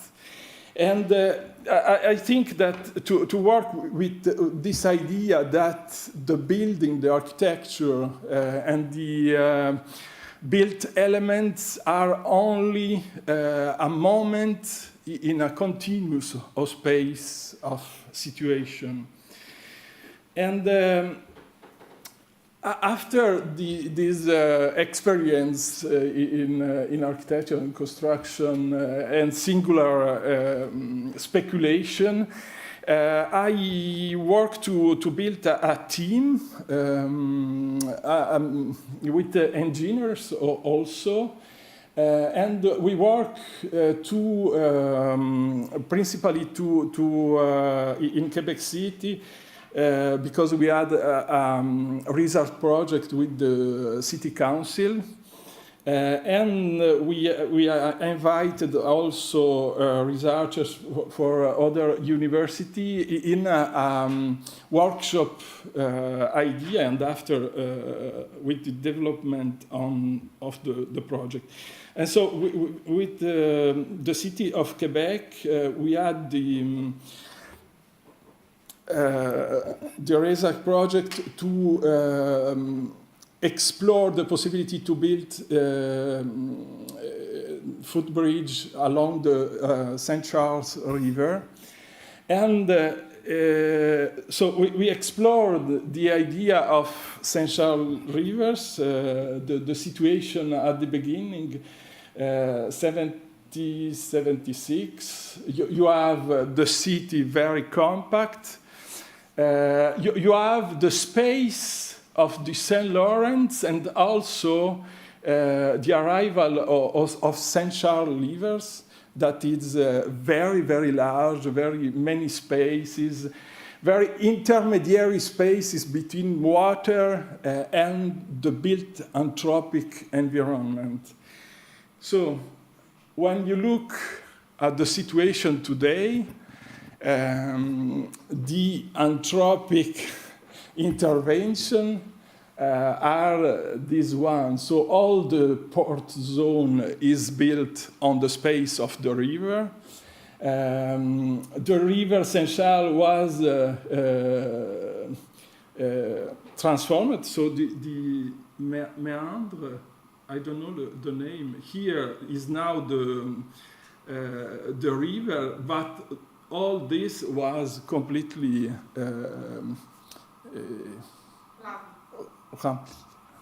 flood.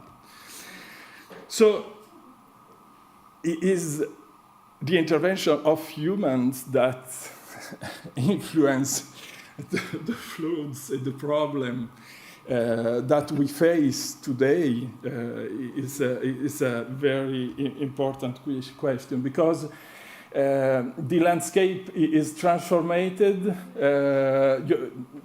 the construction on the space of the river, and after that the transformation, building of highway, try to control the limits with walls of the river, even if you have a promenade along the river in the 60s and the 70s.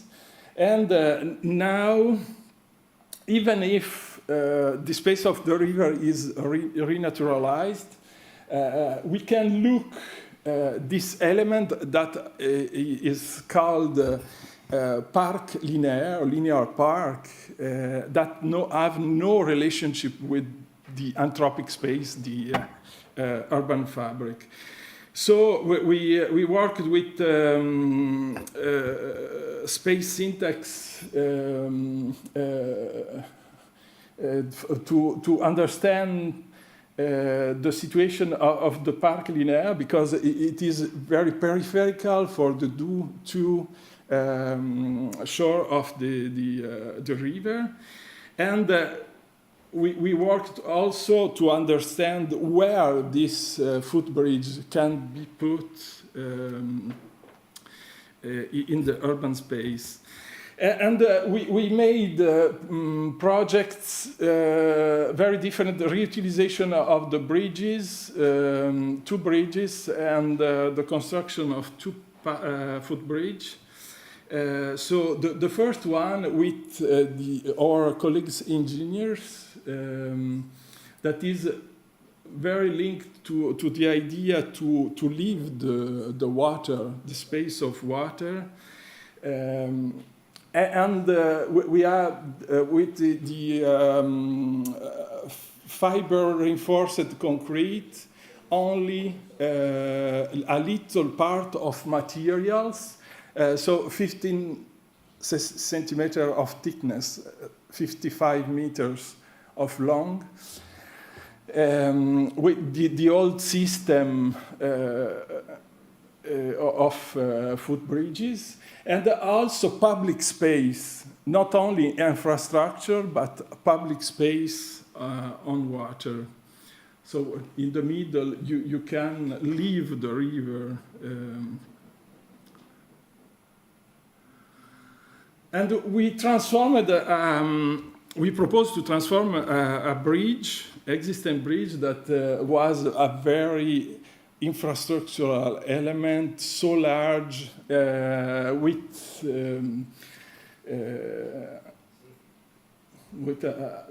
the principal space was for cars. And we proposed to transform this bridge as a public space between the 2 neighborhoods in the 2 parts of the city of Quebec, the lower city of Quebec.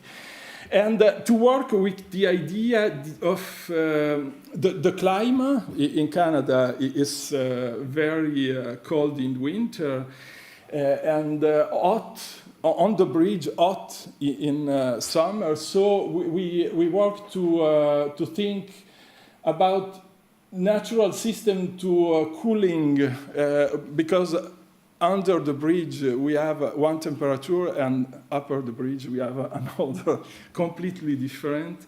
So we worked with a little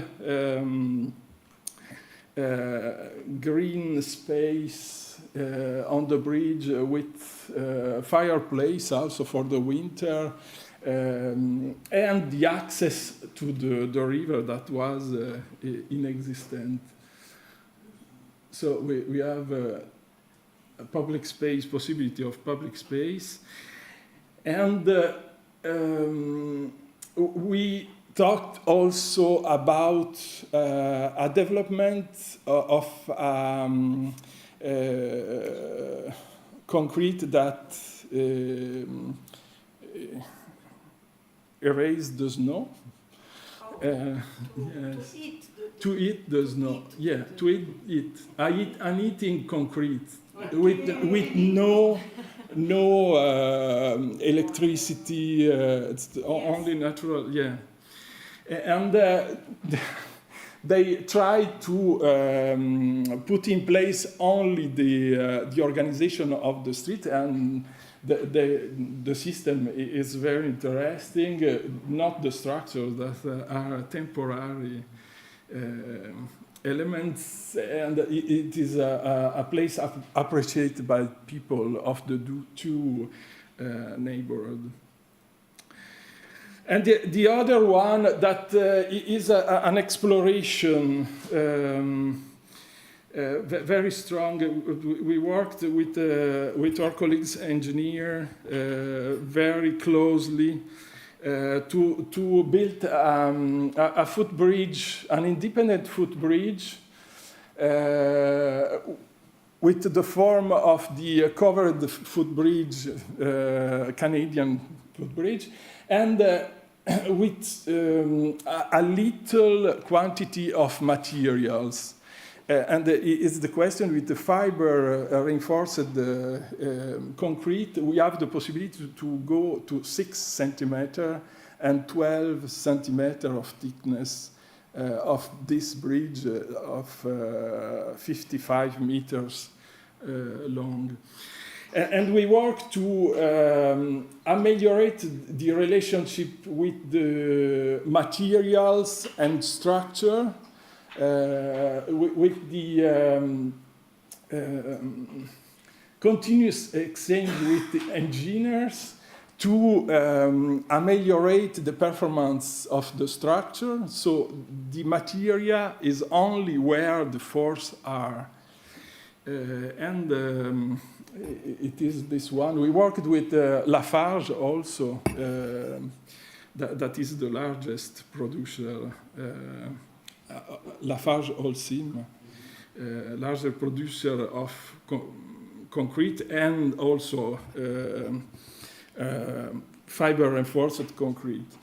So this idea to work with engineers, and we try to push the engineer at the limits to work with the idea to deal with the snow, to build also urban furniture that is a moment in a cold winter with 20 degrees under zero.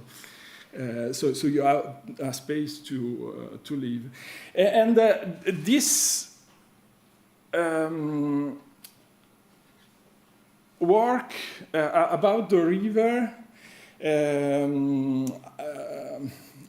ask for other scales to look at the problems of the climate problems. Because we have this river, the St. Lawrence River, that is very, very long between the Great Lakes to the St. Lawrence Gulf. And even here, along the river, we can look at the same phenomenon that we look in the city core, because it is very clear in this image. We have the traditional distribution very connected to the geomorphological elements. And after that, the new boulevard of the 50s is on the space of the river. and other buildings, the construction progressively take place on the space of the river. And so we arrive near to today. We have the big problem because during the high tides of 2010, we had big problems near to the river because we had the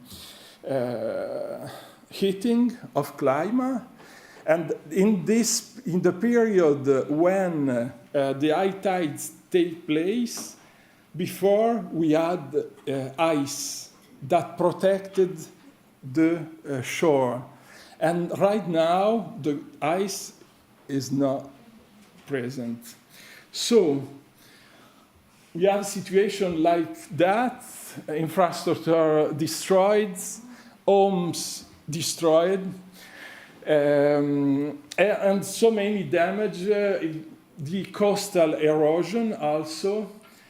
And we look the idea that we can do something with that very naively, I think.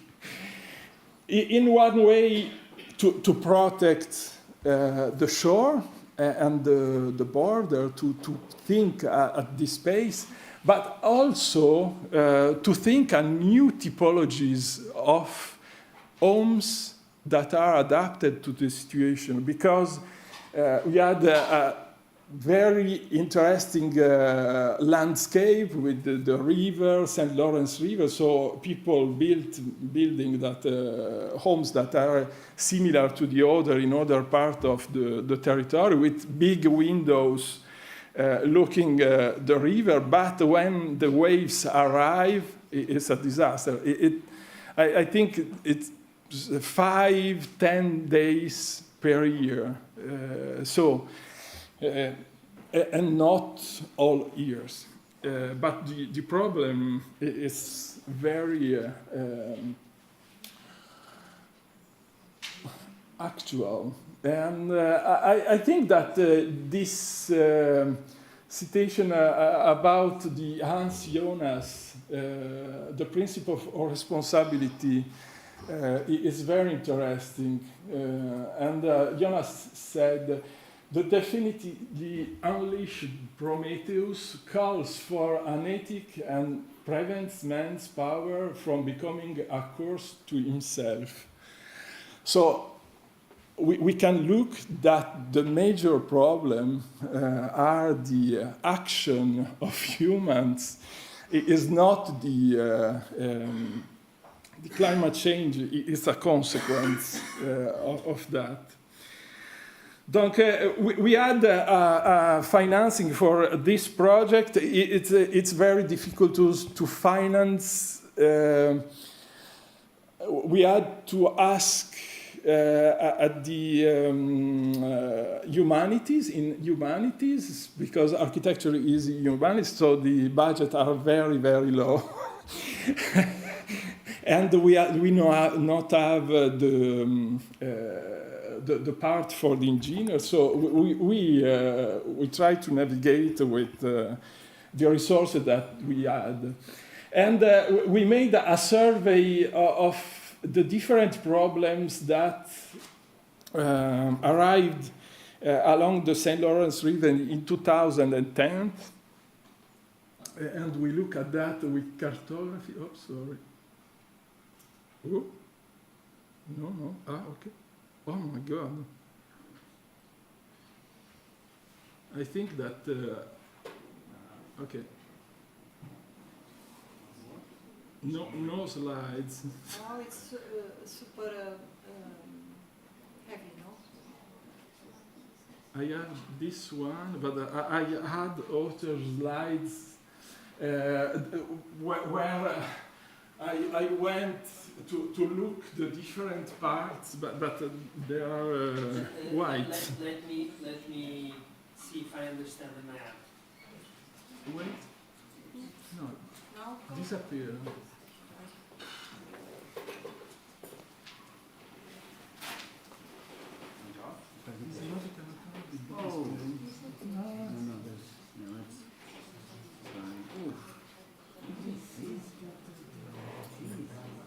Which one is yours? This one. And this is the one who has the video. No, it's not a video. No, this one, no, what I'm saying is the presentation with the video, no? Okay, can you try again? Let's see. No. It's over No. there. No, it's over here. Yes. But it is not. It's there. No. This three. This image cannot be displayed yet. It's a problem. No problem. Can you try that one? Yeah, let's see. Now the real answer. Okay, no problem. So we had also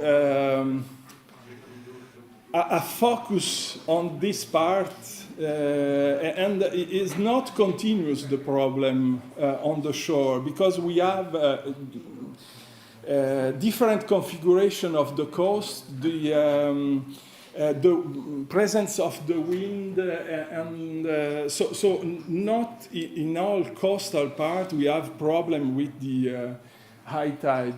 So at the end we take only one case, specific case, and we try to analyze the situation, and is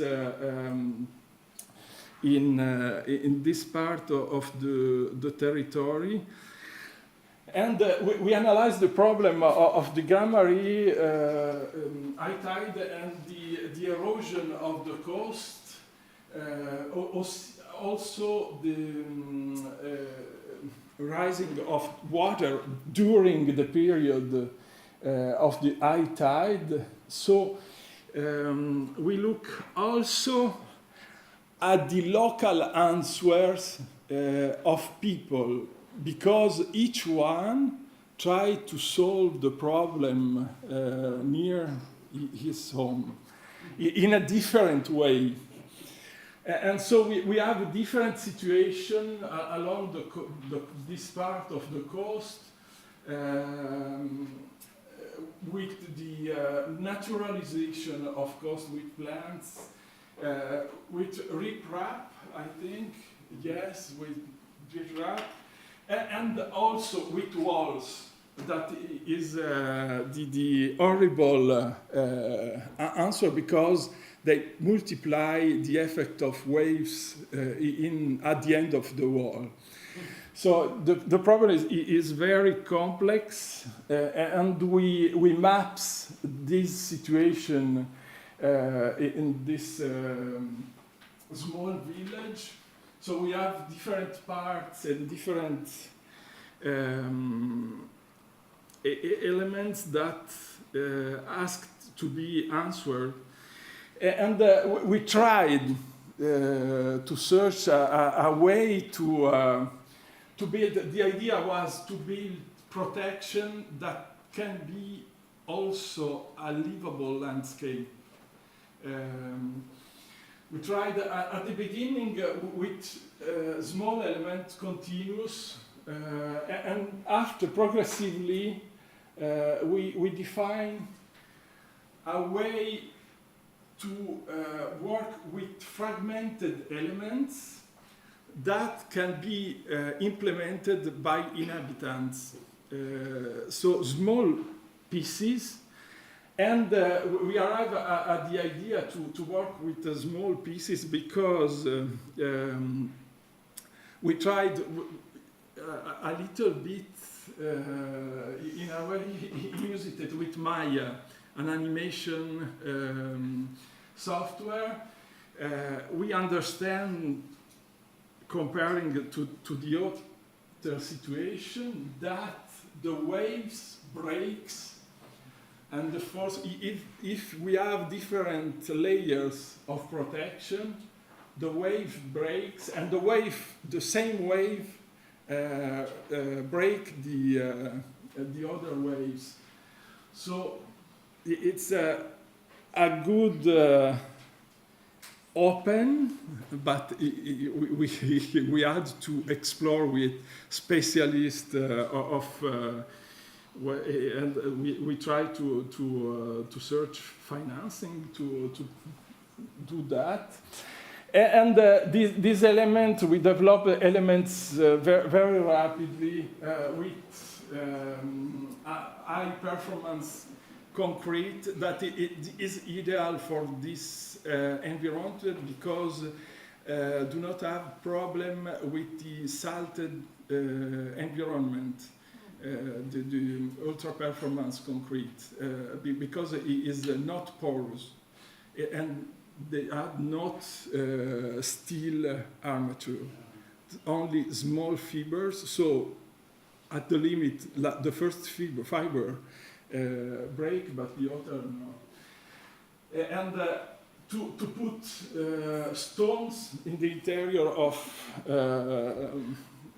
elements that are a small scale and that then constitute also a new landscape for the coast. So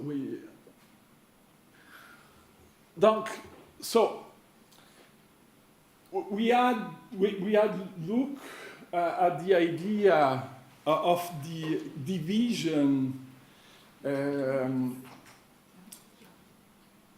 of natural space, anthropic space, but the difficulty today is to work with the middle, where the sites where the two match. And so we worked to develop rapidly also 3 different possibilities of typologies of homes. So the first was a wall like a pier in the space of the river, the idea of platform, and the third, a provocative idea that the element that breaks the waves became a home. And we developed that, and the idea is that when waves arise, they pass through and the elements in concrete stay like a pier, and after that you can leave the continuous landscape. So we have a landscape that is built progressively, and this second is with the same principle that have a space between the inhabited space and ground where the waves can pass through. And the third is the idea of we were inspired by the tower of the control of the Second World War that are present along the coast. And at the same time, we worked with the idea to have home that protect the coast. And we have 4 minutes, please. Yeah, it's almost finished. And different situation ask also a different way of implementation, because it is very different, the village core and the single homes that are built. So we can preconize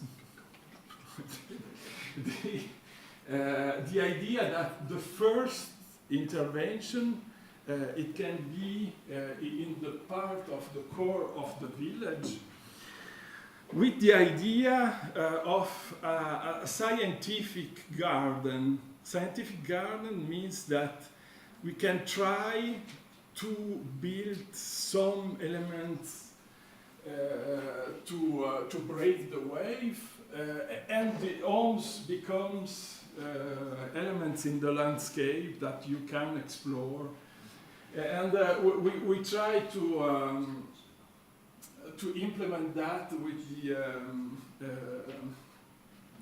the people of municipality. So this idea of the park that become a place where we can talk about the problem of the climate change, and we try to answer in some way to the problem. And I think in an ultimate way, it can be an economic element to developing new products that can be diffused anywhere. So the biggest change, I think, is a new way of thinking, the change. And I like much more the definition in French, milieu, in the middle, but also lieu, inhabited. And between this space where nature and anthropic space match one to the other. And I think it is a paradigmatic change in the way to build the environment. So I stop here. If you have questions, I try to answer.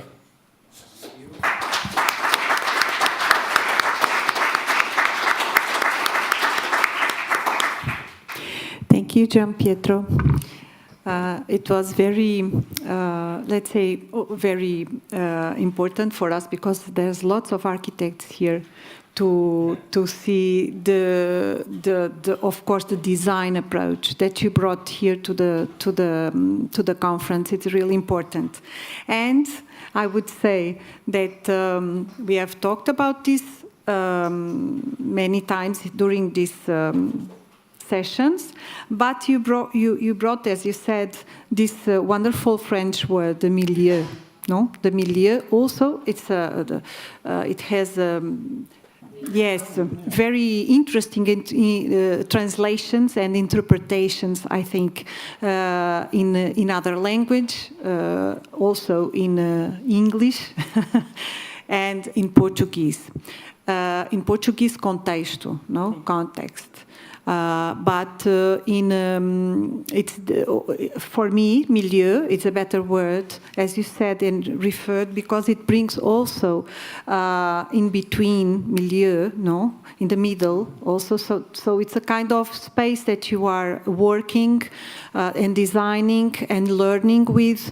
That's also very important, as we saw, as we are facing here in our 5 different sites to work with. Gdansk, Rome, and Lisbon, and Stockholm, and Thessaloniki. All of these 5 places are kind of fighting on this milieu, in this place in between the water and the land, with the problems of the water and with the problems of the land. So this is a kind of gathering place of many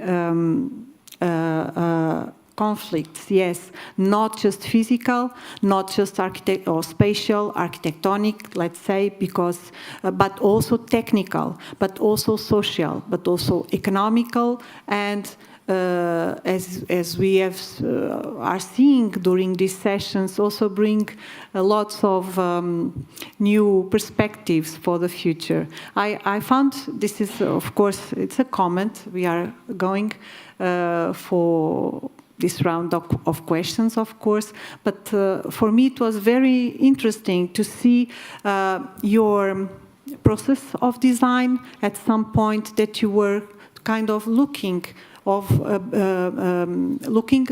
the existing solutions on the ground. Oh, let's see how these people resolve these situations. And as we were seeing in the morning session, these lands in between, au milieu, are many times, or the majority of times, different properties, different laws, different perspectives, of course, and this is also the perspective that Germaine brought. So it's a kind of difficult balance to bring.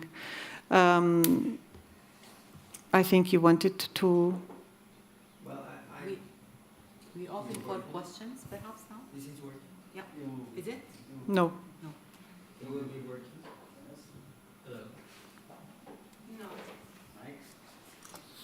Is there anything? What about? Yeah, it's working now.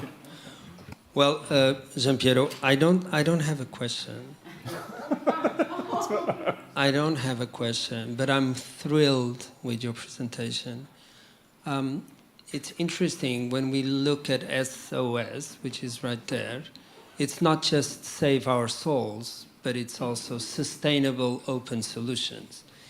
And when I mentioned that you are ahead, and what I didn't say, because I didn't know if he was going to show, but in his first project, that house, I stayed overnight without knowing it was Giampiero's design in the first hand.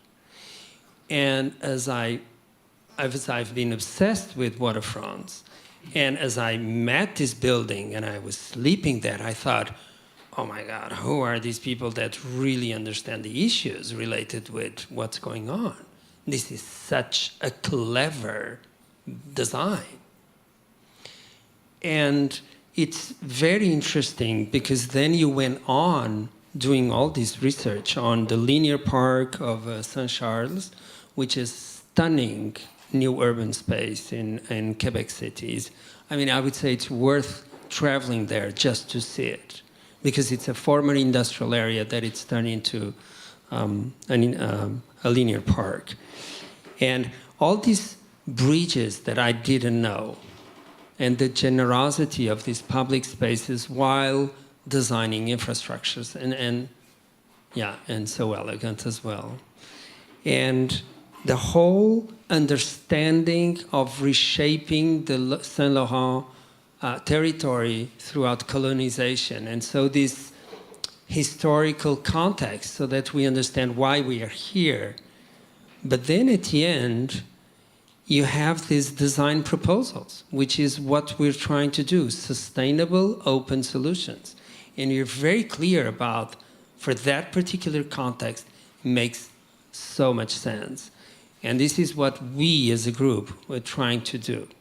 So your presentation is extremely inspirational for the coming weeks, because that's what we're designing, but for each of the 5 cities. So I'm very proud of teaching together with you at Laval. That's all I can say. Thanks. Questions?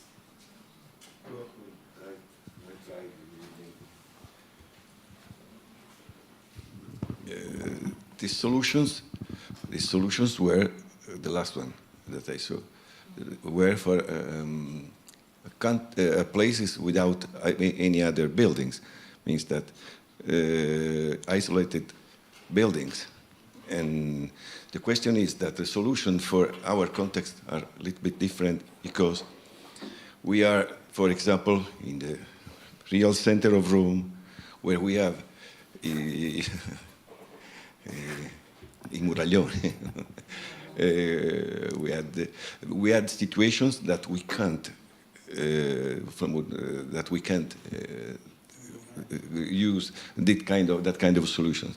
So the existent situation is different. I think that more than a specific solution is the idea that they are behind, that we need to learn or to try, because the specific solution is in a special context. In a special context, it's a good solution for that place, not for another place. Because I imagine that it's very difficult to find a solution for the situations like that. like this that we are find. This morning, for example, la nostra come si chiama?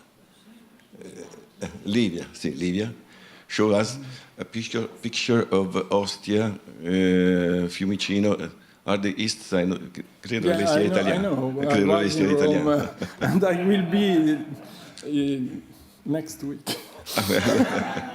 Okay. The imagine is catastrophic because for me, for example, I'm living there, so I saw something very. But there is full of buildings, and la conosce bene l'area. And the solution for that situation cannot be le palafitte or other things like that. The problem is in that context, especially. I imagine the world is so much so that this solution they are necessary for maybe three parti del mondo, three parts of the world. But the Europe, in the Europe, for example, we don't build, for example, near the sea, at least don't build. And so the problem is resolved to the... well, the problem is what to do with what is there already there. But don't build, for example. I don't say that the idea of the home with the platform, because the buildings are built in wood, so you can take the home to put on the platform.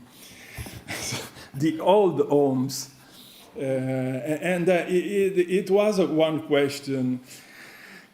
Because now they demolished the building and they built that at 150 meters, the law said.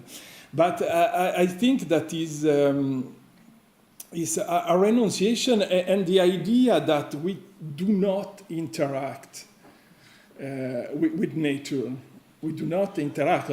Separation, space of the river and space for the human. And even in the project, the solutions are not the same in the city core and in the other parts. And the idea that each one can build the protection for his own home to starting the process, but I think each project start to looking to the environment. So even in Fiumicino, you can have a different solution, different perspective, and I think that this is the exchange of experience that enrich the approach to the environment. Mine is just a curiosity. Do you have planning restrictions at that part of the world? Oh, it's very complex because they have rules, but there are exceptions. Okay. Just okay. Exception. Just to complete what my colleague started. So it's a very important question. We can occupy this place or not, and after that, people can live 340 days a year normally, and have 10, 15 days with problem. So they transform the homes, etc. And after that, they hope that at the end of the storm, all it's okay. Okay, thank you. Okay, before the break, we have few minutes for one direct short question, if you have. I'm just wondering.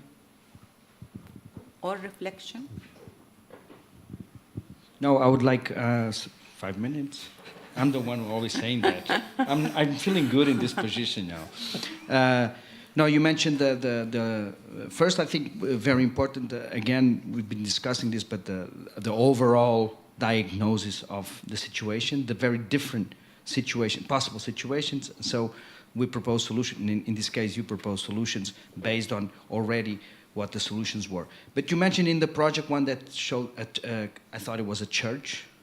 It was a kind of a garden. You mentioned scientific garden. Yeah. Working with the population. And the industry also. Okay. That would be hear more about that. Local actors to try to build a solution to test systems, to become a scientific place.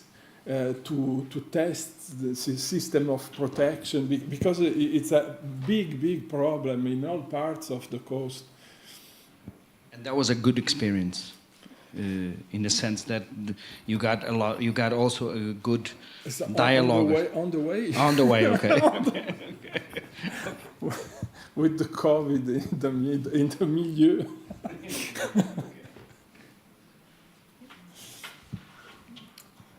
Okay, so thank you. Oh, no. Sorry. Okay. Go. Okay. My question is, did you work with cooperating with coastal engineers? We began a consultancy because in Quebec City we are a researcher with a very big canal system to work with. I think that 150 meters of long, and they try with the waves, and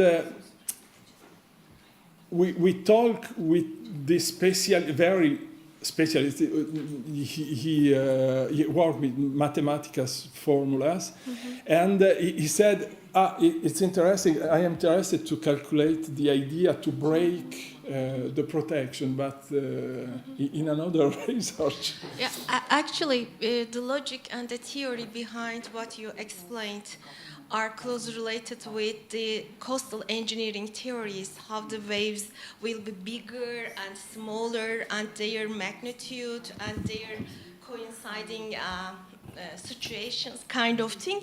And they are used for port engineering, port construction engineering, kind of thing. I think that strategy also can be used by the architect to develop such kind of designs. That's why I asked. We proposed a research with a researcher also in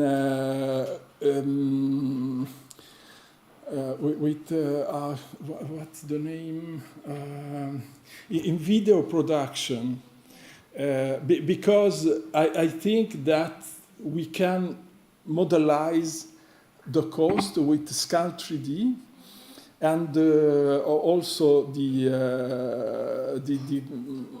topography, yes, and after that to cross with engineer with formula and mathematics and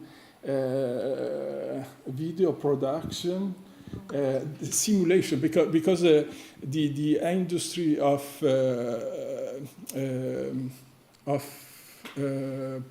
PlayStation yes, is there are what's the name?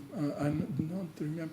It's the same way to develop the autonomous car, because they started with the play for young people, and after that the simulation go to the idea to understand the environment and to answer progressively. And I think in this particular case for the line shore, it can be very interesting to work with simulation and position, because each configuration of the coast is a particular case. There are rocks, there are sand or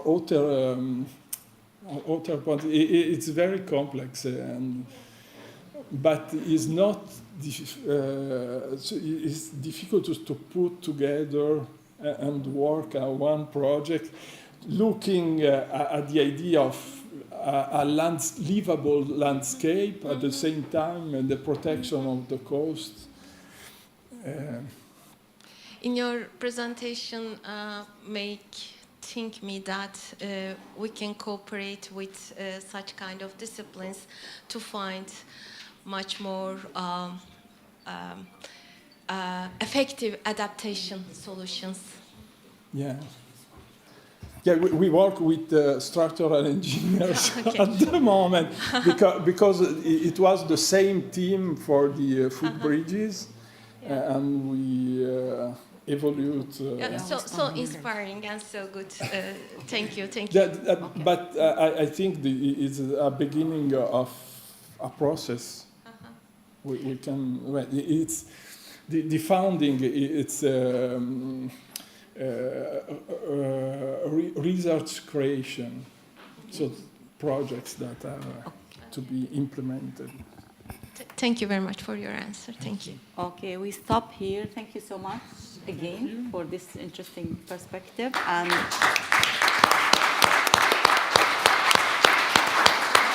o'clock. Yeah. And we go for the break now, and we have to start again by 4 o'clock, so please come a little bit earlier. And just a reminder, we are not allowed to stay here after 5:30, so we have to be a little bit strict by time. Thank you.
please, Diana.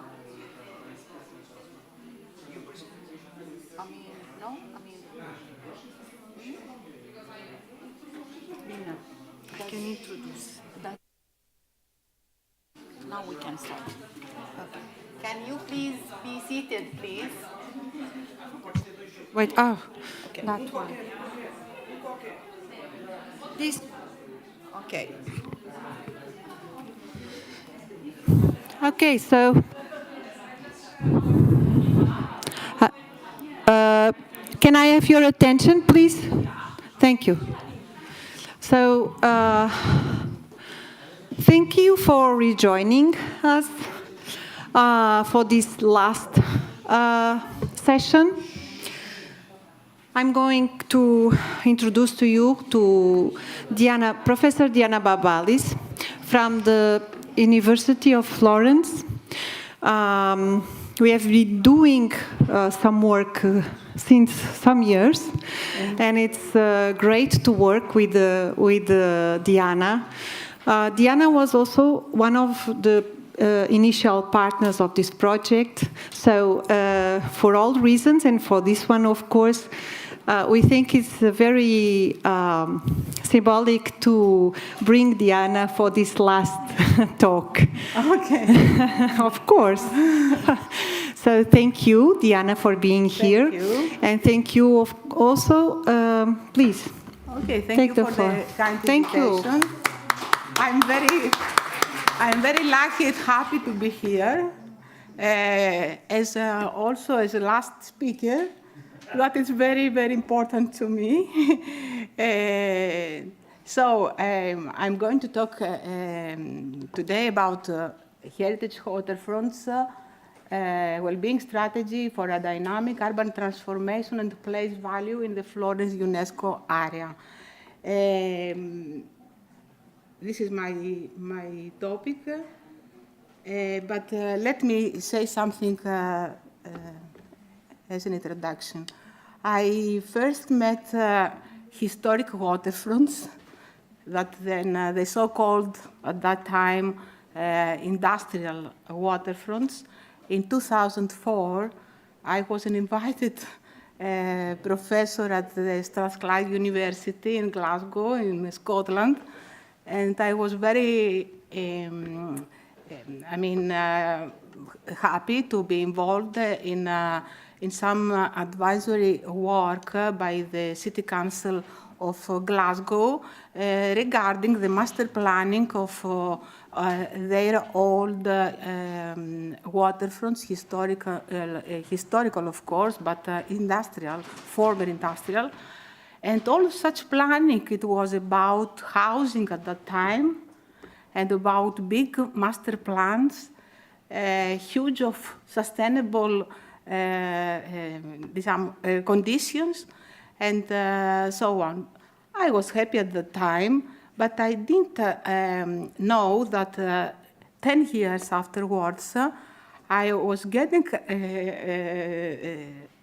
again involved in another kind of study about historic waterfronts. So along the research, a lot of research doing at the department, much of them coordinated by myself and or coordinated by other professors in Italy, but in other places as Greece, France, Portugal, of course, because I was always invited at that time from Pedro. He did some beautiful workshops. It was 2013, 14, if I remember well. So, I mean, I'm getting into the topic again, but with a different vision. I mean, I stopped calling waterfronts historic, and I translated into heritage waterfronts. So this is one of my definitions, getting out after long of research. And I realized that despite all of these efforts to make waterfronts much more sustainable, much more urban, I understood that the most of the heritage waterfronts, please let me say this, still now facing a lot of matters of environmental degradation, and the most of such waterfronts are in very difficult located, very difficult location sites, context, very difficult context. Some of them are very restrict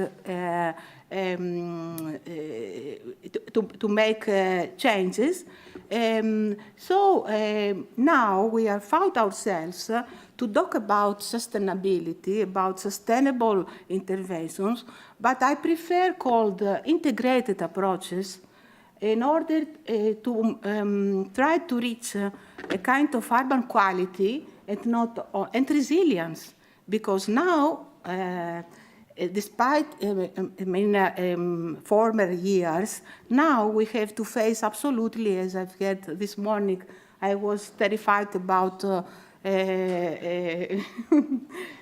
ocean situation, about, and also I appreciate very much the presentation of Gian Pietro and also the Germaine. I changed the name, don't worry. Yeah, it's typical to me. That, I mean, she brought something, I mean, some shine in the whole, in the whole bad, I mean, perspective for our future, and especially for the future of our seas and our oceans. So, turning back to my presentation, I don't like anymore speak about waterfront regeneration, but about waterfront transformation, that it's something more, that we have to include a physical condition of each of context that we are going to deal with, and also integrate it with social dynamics. That is social and economic dynamics, of course, both parameters of sustainable development. But I mean, all such integrated approaching is going to be, I think, the only way to make quality in our waterfronts, in our cities, in our lives. I'm thinking to say. So this contribution is something, I mean, it's going to be and to deal deeper, not only about waterfront transformation, but about dynamic urban waterfront transformation. That is something more. I mean, it is kind that in terms that we have to speak to talk about regeneration, of course, but also about protection, about accessibility, about active travel, that means sustainable mobility, and of course, last but not least, about health and well-being. That is the main topic of this my contribution. To deal with this, I found myself in a condition to make some definition a priori. How can a priori is also in English? Yeah. As, for instance, I defined since the very beginning the waterfront urban space. That is, I mean, it is not a big definition. It's such a definition in order to better understand what we're going to do and to deal with. So water for urban space, it is going to be qualified as a space that is going to be shifted into a place. So as when I was in England, in the UK, in Scotland, of course, they used to talk at that time and still now a lot about space, place, and so on. This kind of contradiction, the better definition. So I think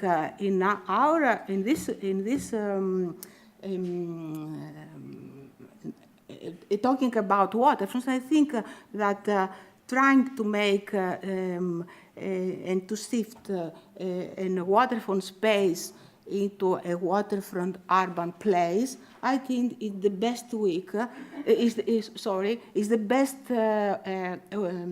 definition to explain further what we are going to do and to talk, saying about a dynamic space to be transformed with an evidence, in such case, to improve health and well-being, as this is the topic of today. The presentation, of course, will be focusing on UNESCO Florence riverfront, and we are trying to make and to propose a kind of strategy in order to consider the riverfront not only for a long-term interventions, but also for a short-term interventions.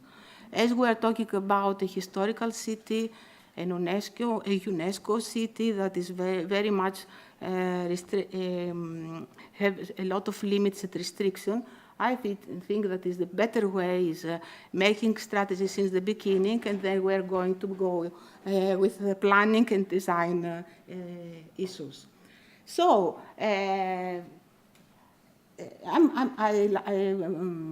during my speeches, I would like to face problems from the general part of my thinking, and then from specific part of my thinking. So the general part of my thinking, as I already told, is try to define heritage waterfronts as a dynamic systems in order to make interventions short or long term, more short interventions sometimes and less permanent interventions. And of course, the specific thinking in this case is to face protection in terms of climate change, in terms of reducing the vulnerability to natural risks, and of course, in terms of adopting a sensitive planning and design. Sensitive means a lot of things, including sustainability. But it's going to be also be a synonymous of also of resilient planning and design. In order to preserve environment, of course, the cultural resources, because this is the point, and of course guarantee accessibility of local people to the river in this case, to the waterfront in a general thinking. So I found myself to deal with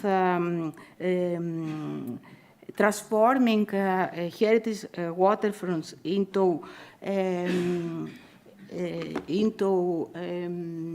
places for health and well-being after a long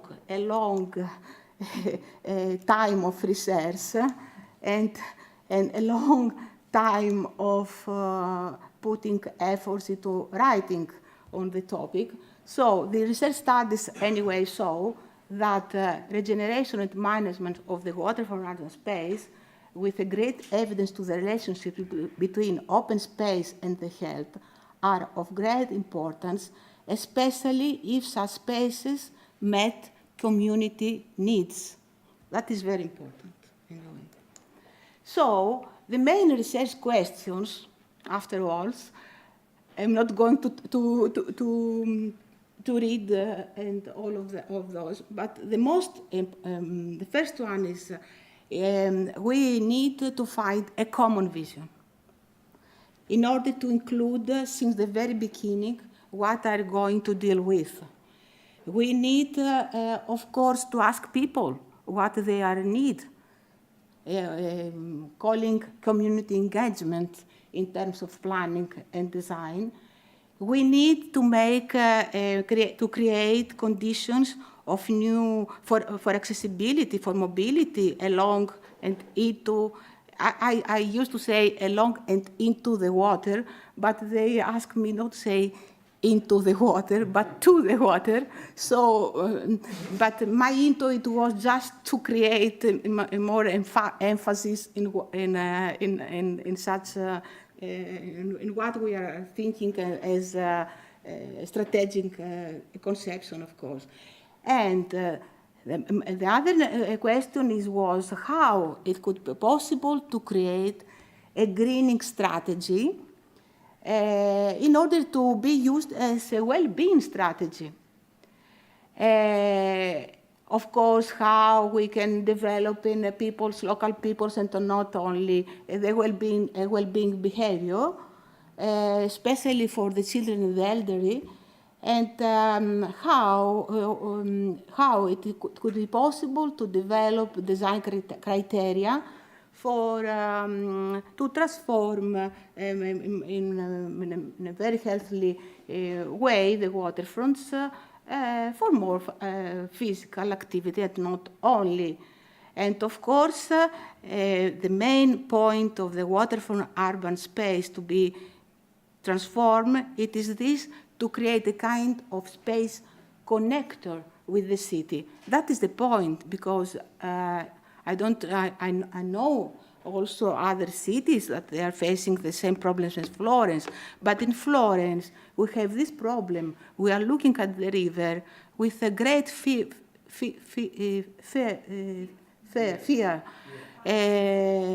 I mean, and we would like to give back the river to the people.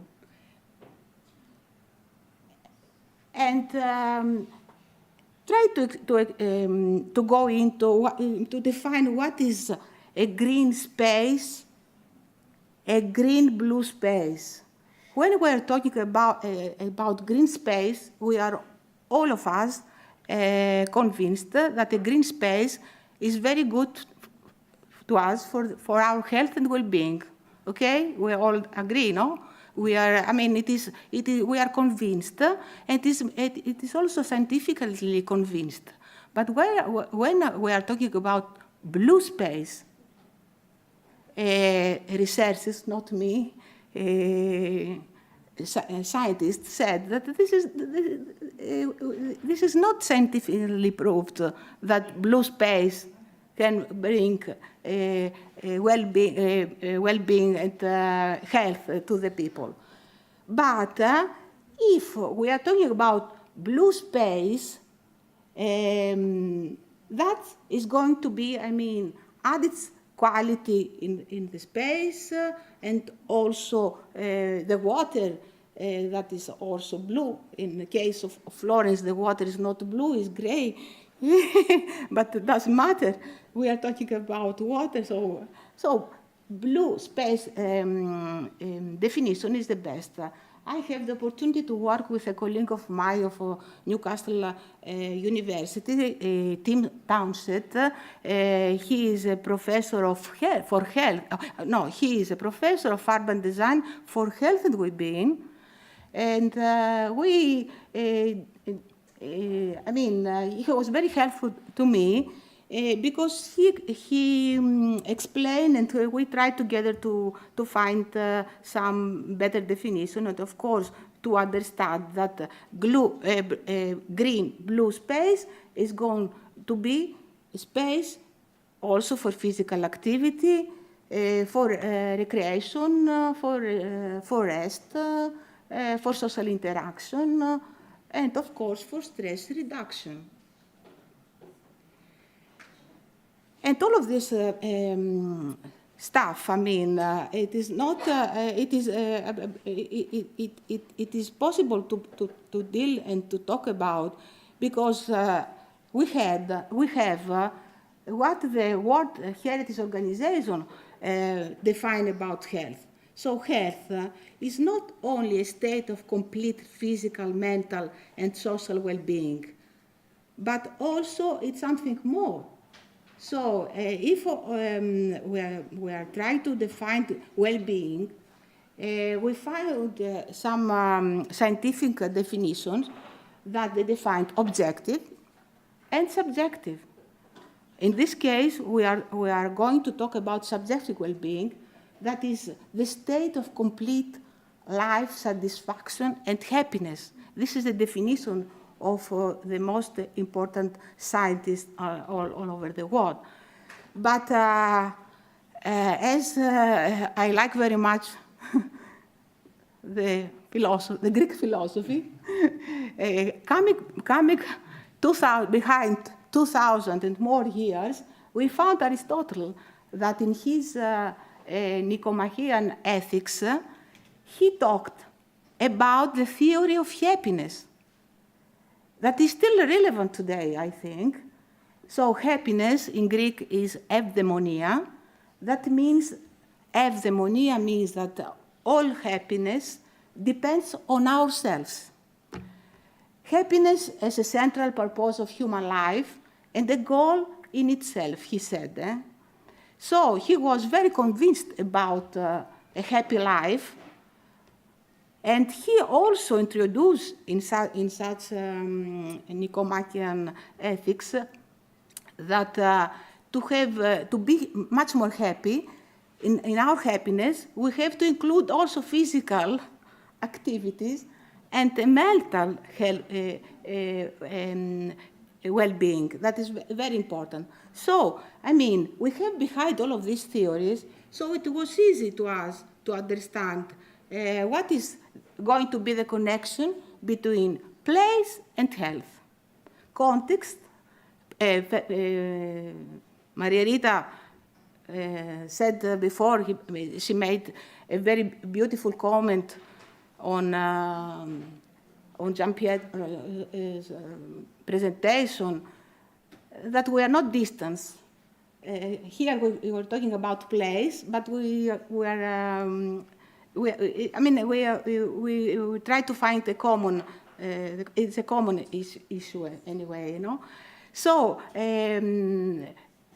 there are some strong interactions between a place, a context, and the impact that those could put into our everyday lives, and regarding also the different dimensions of health of ourselves, physical and mental, of course. So planning, it is not an abstract issue, planning process, because planning process, it is before design. So if we are trying to put some conditions since the beginning, I mean, our lives as architects and as designers is going to be easier afterwards along the design process. So built environment and health is very important. And in the last years, especially during COVID emergency, we realized how built environment, it was important for us to have a kind of good living along our lockdowns, for instance. So the concept of connectivity and proximity, and that is not my words, but is a lot of years of scientists dealing with this, that in this case, I try to translate these concepts into walkability. That means walking or cycling. That is, of course, it's a kind of sustainable mobility, helps to keep us in a healthy state, especially during lockdowns, that it was not so easy to reach places. And that can improve our state of happiness. And of course, our physical conditions. That is very important nowadays. So coming back to the UK, in 2006, I had the opportunity to meet architect Barton and here with another colleague, Grant. They tried since 2006 to make a kind of umbrella of putting people into the central of the whole ecosystem, global ecosystem. Of course, this kind of umbrella, it was a kind of a diagram to help planners at that time to make plans and designs and projects, considering always the people in the middle of the whole thing, and also social behavior. And those people, I discovered after more than 10 years, that they already stolen the whole thing from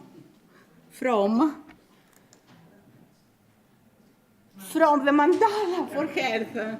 So this is I found it on myself. And I was so happy because I understood that nothing is new. There is always a kind of process in our minds. And sometimes people, they are fine to meet their scientific convictions very close because something inside from the past can help them to do it. So mandala for the health also, as you can see, put a man into the middle, and man means spirit, body, and mind. And I'm not going to make a kind of religious speech as I'm not so much into the topic, sorry about this, but just to let you understand that sometimes this kind of spirit discovering, can help us to make models and projects better.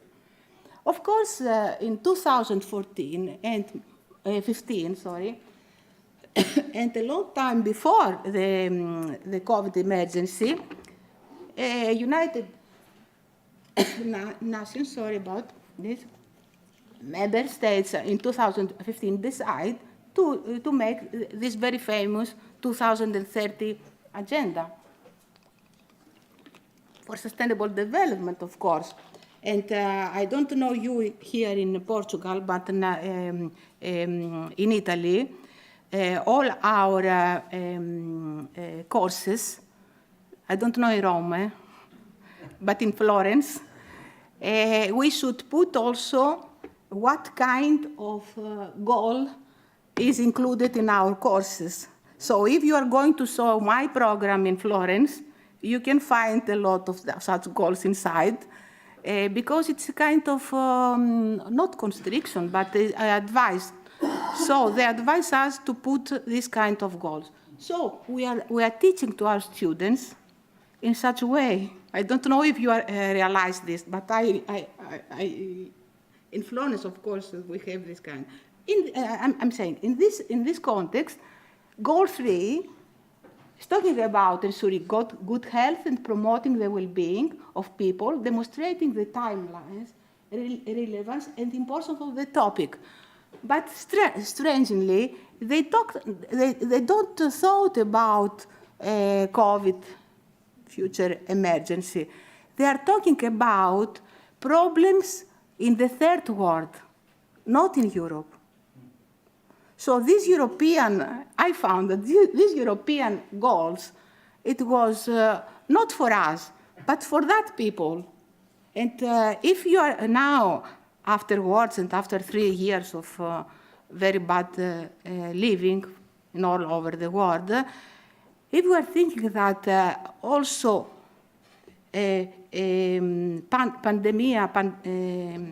pandemic emergency reached even Europe and all of us. That makes a sense, no? Because all of those people, they are planning for the states, for the third world. But anyway, that is helpful in a way, still now. And now I'm coming into the topic, why I chose to deal and to make research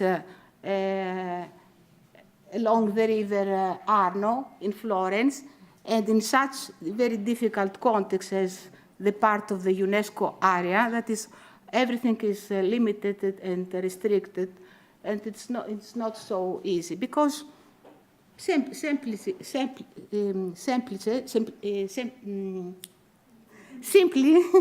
yes, simply because I found that this part of the city, and not only this part, is of a huge potentiality to create, of course, urban regeneration, as the city council, the structural city plan of Florence mentioned, and of course to create conditions for protection, accessibility, urbanity, and well-being that we already mentioned as a dynamic urban transformation.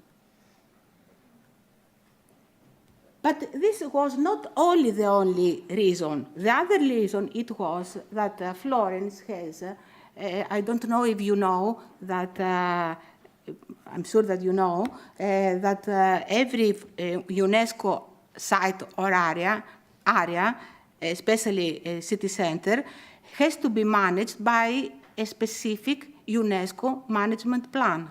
And I found that in Florence, it was since 2006 that this management plan, actually, UNESCO management, it was not updated. So it was a kind of order from the part from UNESCO that they realized that climate change probably can damage the most of the historical parts of the city.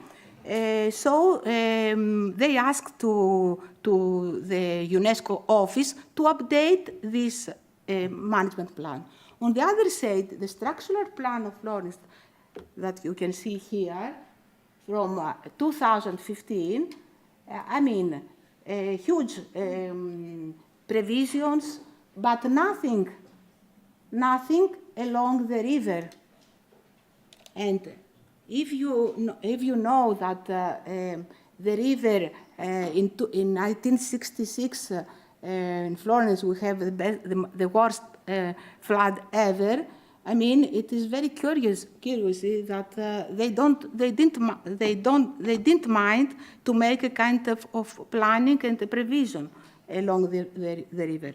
On the other hand, in 2015-18, just before the COVID-19, they extended the perimeter of UNESCO, not only here, the historic center, but also they try to make a kind of buffer zone according to the UNESCO rules.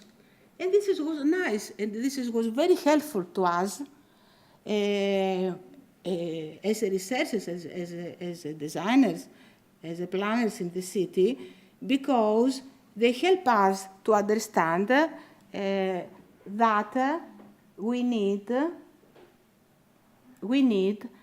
to improve environment according to climate change. I'm translating here, and of course to improve community health and well-being, to make a kind of healthy biodiversity, enhance climate change and resilience, maximize economic and social benefits. And this is not the plan, the city structural and regulated plan. It is the Florence UNESCO management plan according to what UNESCO asked to the Florence. So the mayor of Florence, he found himself to change to update the planning system, including what the UNESCO management plans asked. But I have to say that me, my team, and other professors of my university, from the architecture school, from the engineering school of Florence, the University of Florence, we already did a lot of research just before all of this stuff, and I thought that it was very helpful. I would like to. Okay, I'm stopping saying. And of course, look at this. They already in 2021, after COVID disaster, they try to make some much more clearness about what is the river and how the river could be changed according to the climate change and so on. So we are here. This is the river. Of course, Florence is one of the most beautiful cities in Europe, and of course, full of cultural and historical value. And so all of this stuff needs not only to be preserved, but needs also to be preserved and protected. And this is finally from the Regional Council of Florence.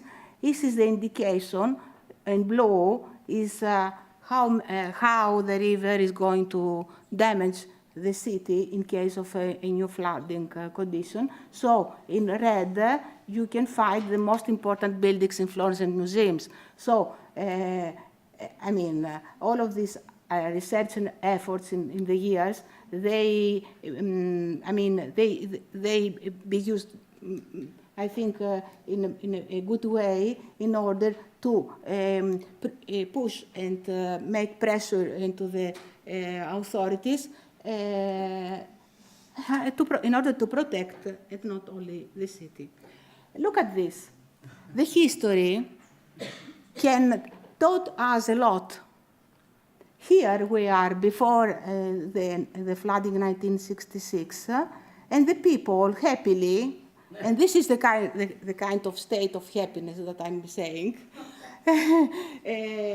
they are fishing, they are swimming, and I found all of these pictures in an old newspaper. L'Unità is it is one of the famous newspapers in Florence from the. It was. It is. No, it is. So, I mean, I found these beautiful pictures and I was very happy to find this. And look at this, what happened in this is Florence, And when I'm talking, this is Ponte Vecchio. This is some years after, some days after the main flooding. Look at this. Look at this. This is the Duomo of Florence. And when I'm saying in the beginning that the people they're feeling fear to face and to deal with the river is actually all of this stuff. And from that until now, we did a lot of feste in Italy, in Florence, but very little about, very little design about river. We did some engineering works, of course, to help, but we are still under very difficult time, in case of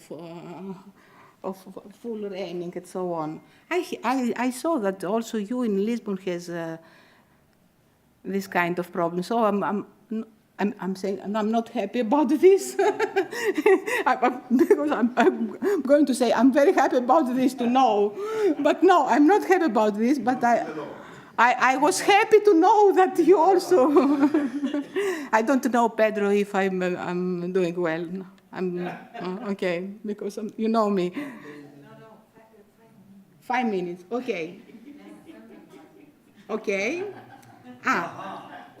This is in recent times, 2016, but this is not the river. This is the old pipe. Here, it was an old pipe when Florence, from 1865, when Florence was the capital of Italy. And the Florence, I don't know, something happened to the pipe.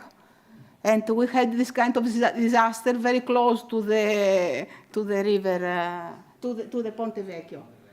Look at this. It was New parking spot. Yes, new parking spot into. That's why I'm. We also have that. Yes, yeah. Yes. I'm like to say into the river anyway. So we are. And now this is I'm coming to the end. I wanted to show you some proposals, but I'm going very quick. Yes, I can conclude. So, creating quality, preserving all of this stuff.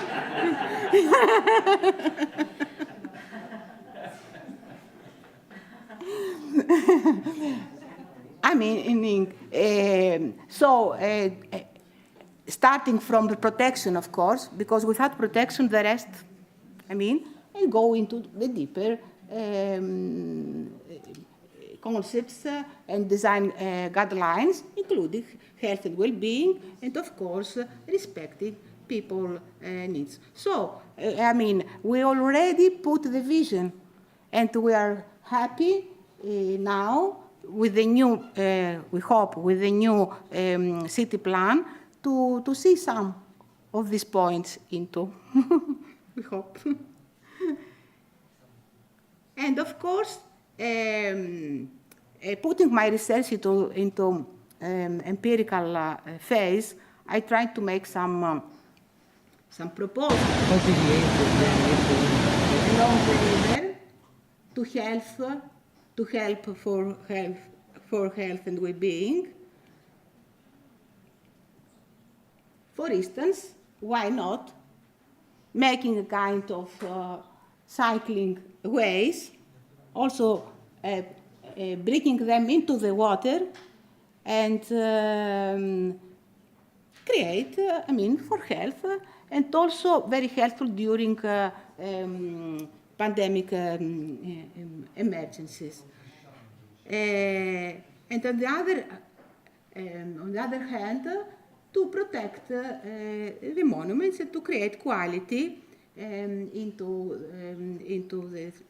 for the city. Talking with the engineers, they try to find also some beautiful flood protection systems, very invisible ones, in order to not create bad impression in the historic city, and of course to go ahead with some projects. I'm going to show you very quickly this, okay? And I'm coming to the end. I would like to show other proposals.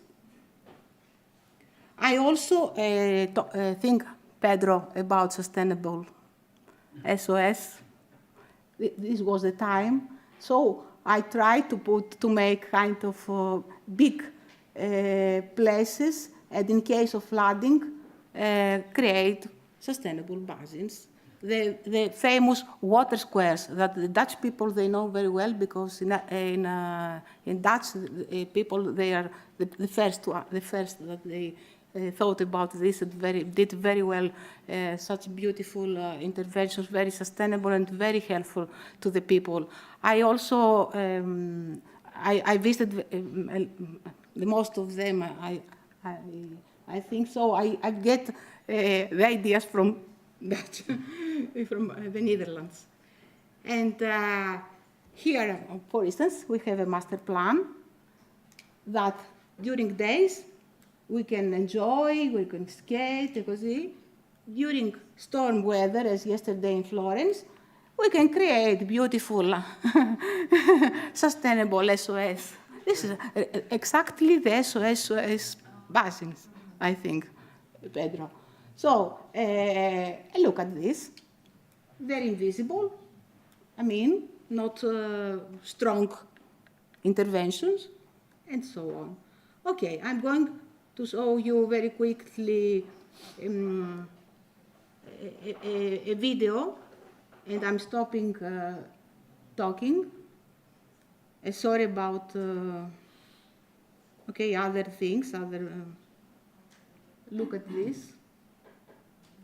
Beautiful places to play football, to play tennis, to enjoy. And also I've heard about floating structures. Why not?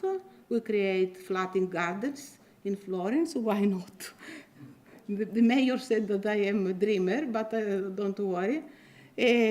Look at this, different kinds of gardens in the city.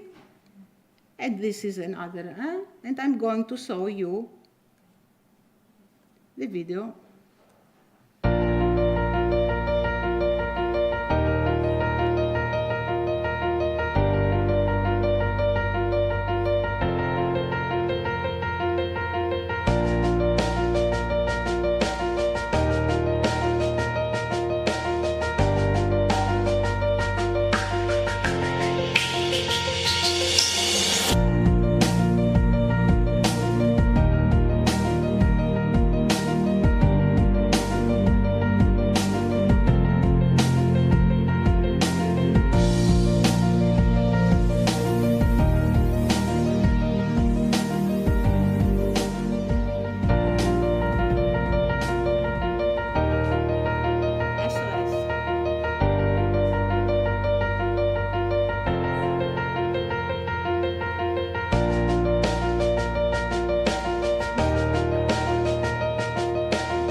Thank you.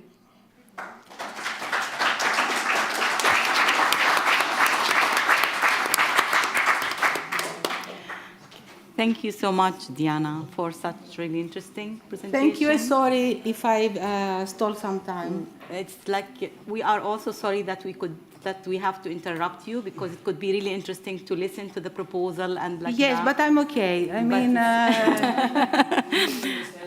Where in the city? Can we go back? Along, yes, of course. Along the whole UNESCO area. I know because I saw the It's in the UNESCO. There's a map there, but. Where is the UNESCO?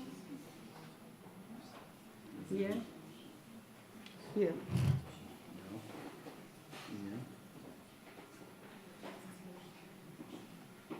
Where are you?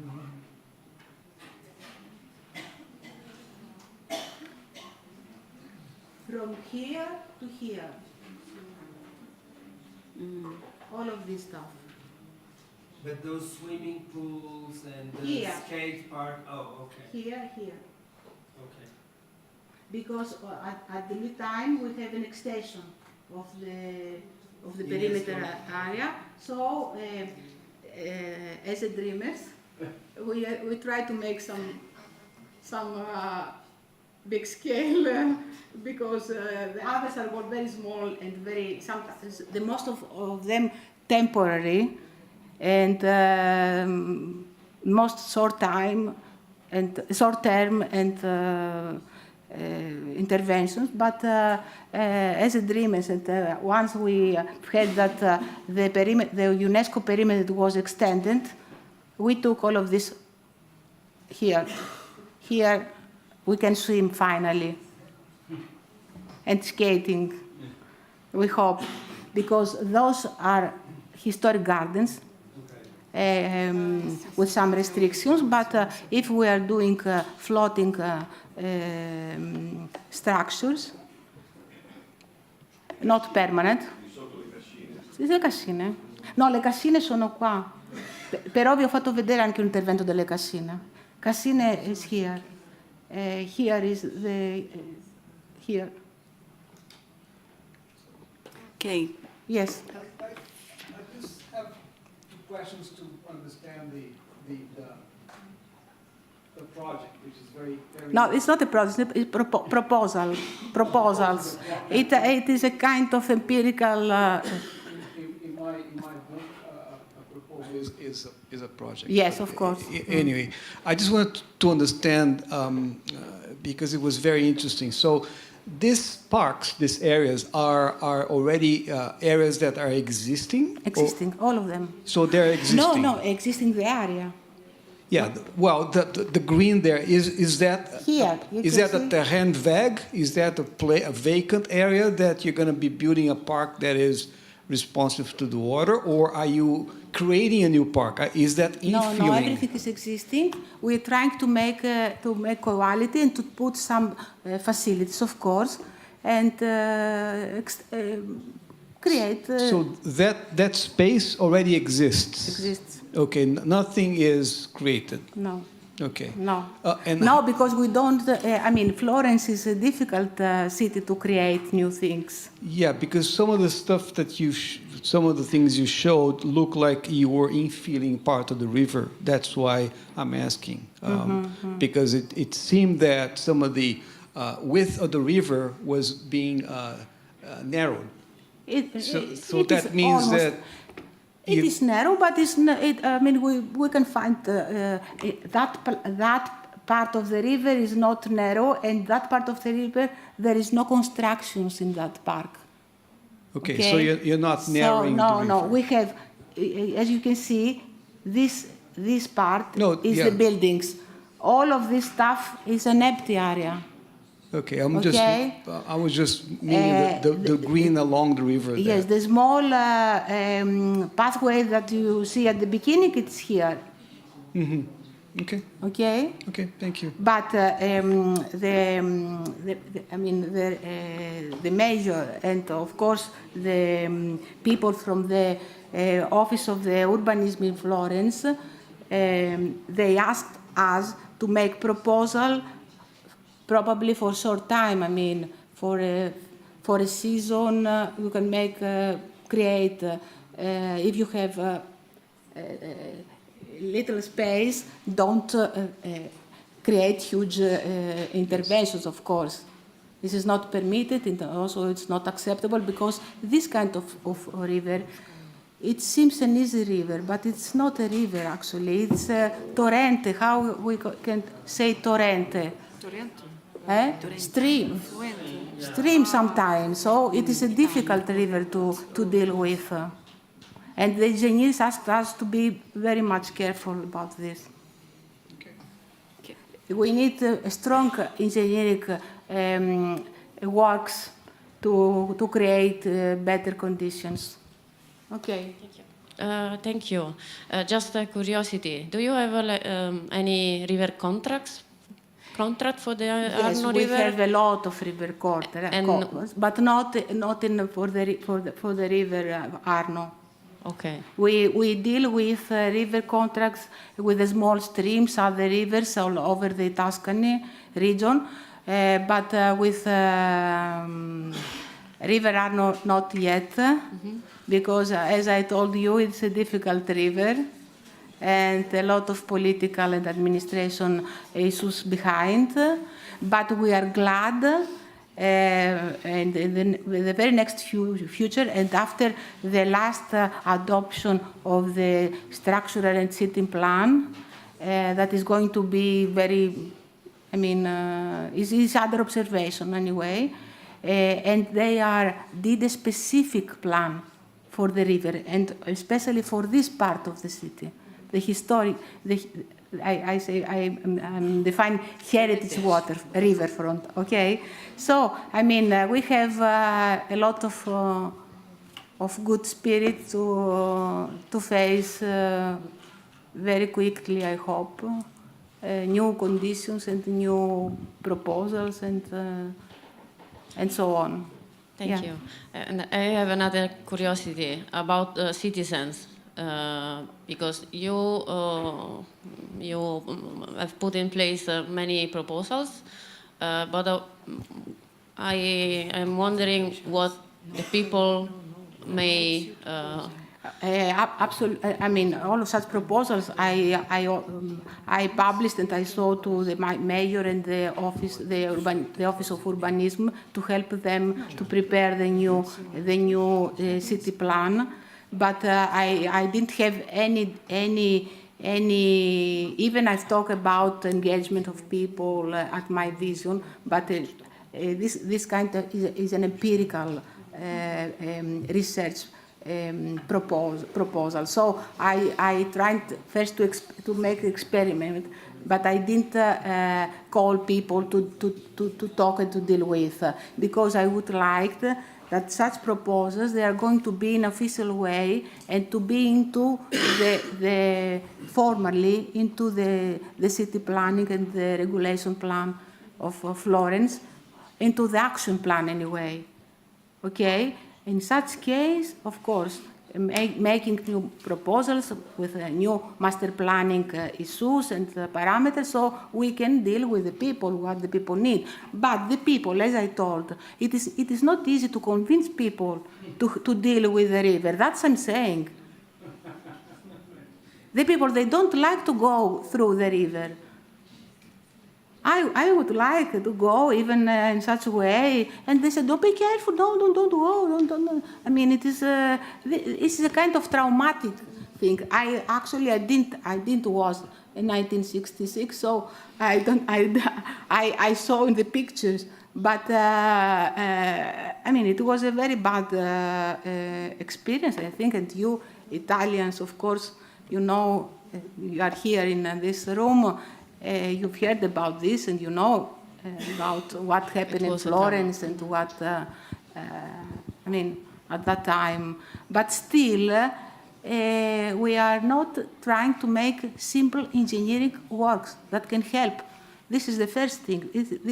We need to fix the river from the engineering point of view, and then to go ahead with proposals and design and planning and so on. That's what I'm saying. Working with the engineers, I'm trying to make this, but they are make researches on to fix the river not into the city, but I mean upstream. Yeah, and this is good, because if we are trying to make engineering works before the river join the city, is good, but it's not enough. That I'm saying. That I'm trying to say. But I mean, it's, as you know, we have a lot of administration and economic problems. So this is the point. Okay. I think we have space for perhaps more questions.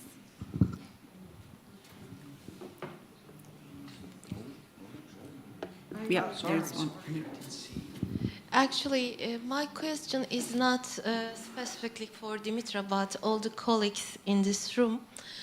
You know, ICOMOS has a strategy that's seeing cultural heritage not as a vulnerable asset, but also an asset for resilience and climate actions. I'm asking for all the colleagues, do you have that aspect in your studios? May I answer to you, just to make an addition of what we are saying that is seems very interesting to me, and on hurry to talk, to say a lot of things, I forgot the main point. Thank you very much for this, because I tried and I started to make research on such river in such context after 2017, when UNESCO make the definition of the HUL, heritage urban landscapes, that UNESCO said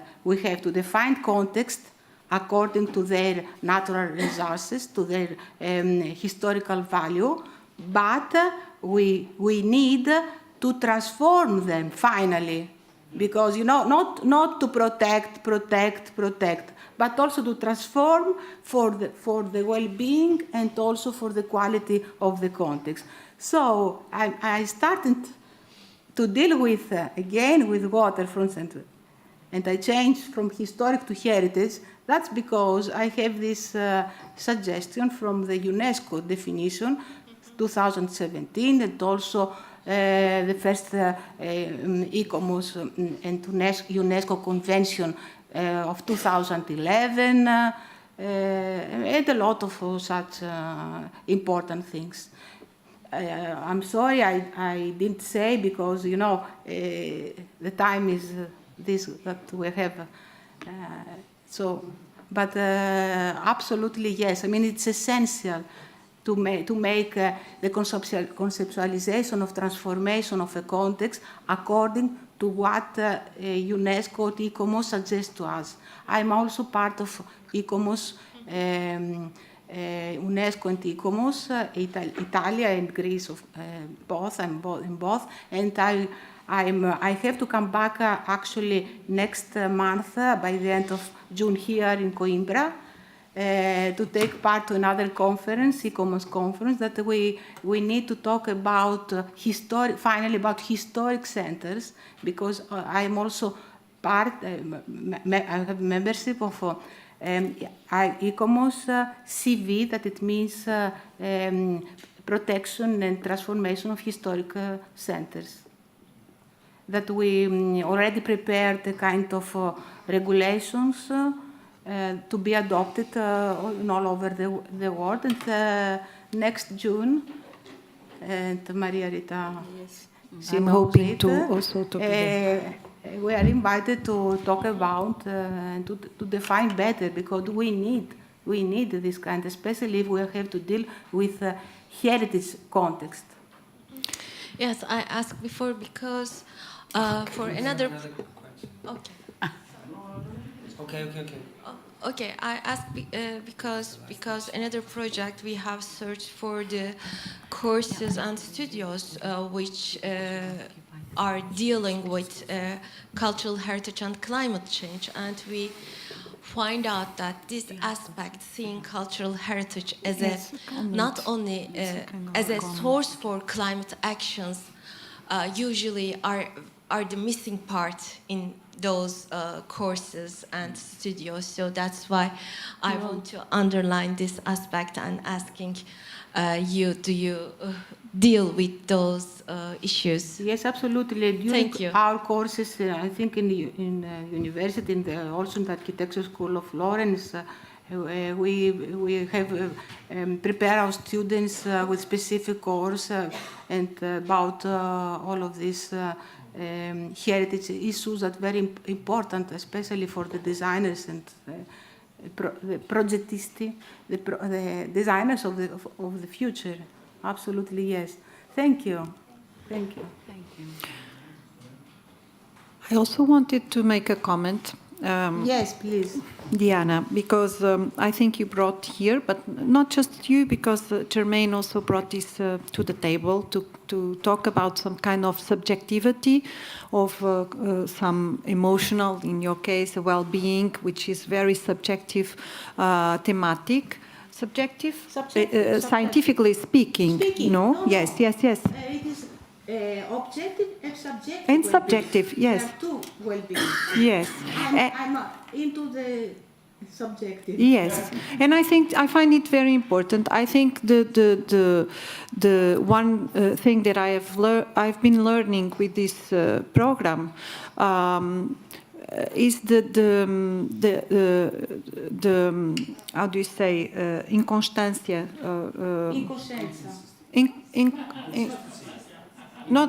It's not inconsistency.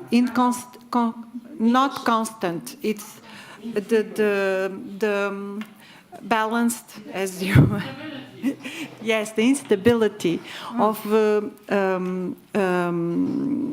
the importance of the instability in places. I think UNESCO and ICOMOS and even EcoFort, with some of the new approaches, started to bring to heritage understanding this inconsistency and the importance of this inconsistency being this water, or the storms water, water, this kind of subjects that we are also bringing to the table, but also the well-being or some subjective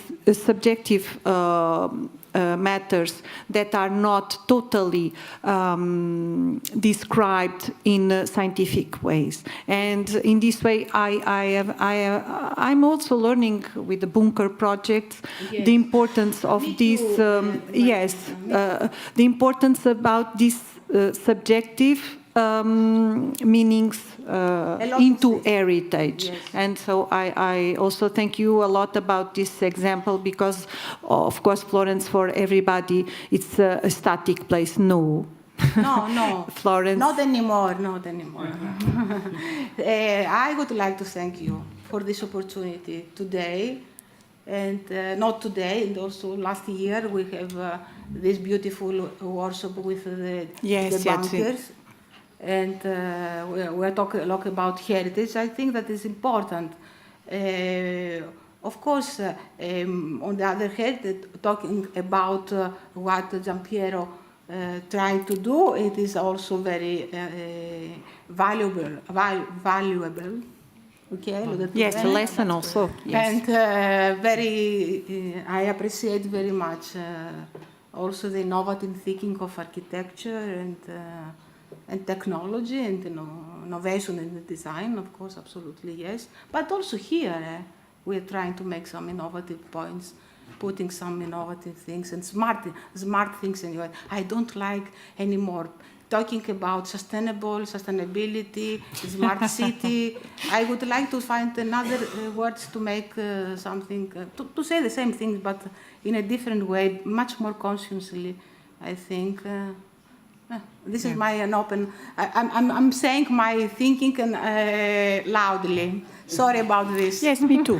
Thank you. I think you don't have to be sorry about this. In fact, this is what I could feel in your presentation and in you as speaker. It's this kind of passion and enthusiasm that you brought up through your presentation and proposal. So just say whatever.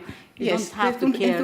Enthusiasm is kind of my subjective well-being and happiness, as Aristotle said. I talked to us many years ago. I have a short question, please. Yes. How the city or the city of Florence received their proposal? The city of Florence, they it is not. It's the most difficult question ever. Anyway, it is. I mean, the city of Florence, they don't accept proposals.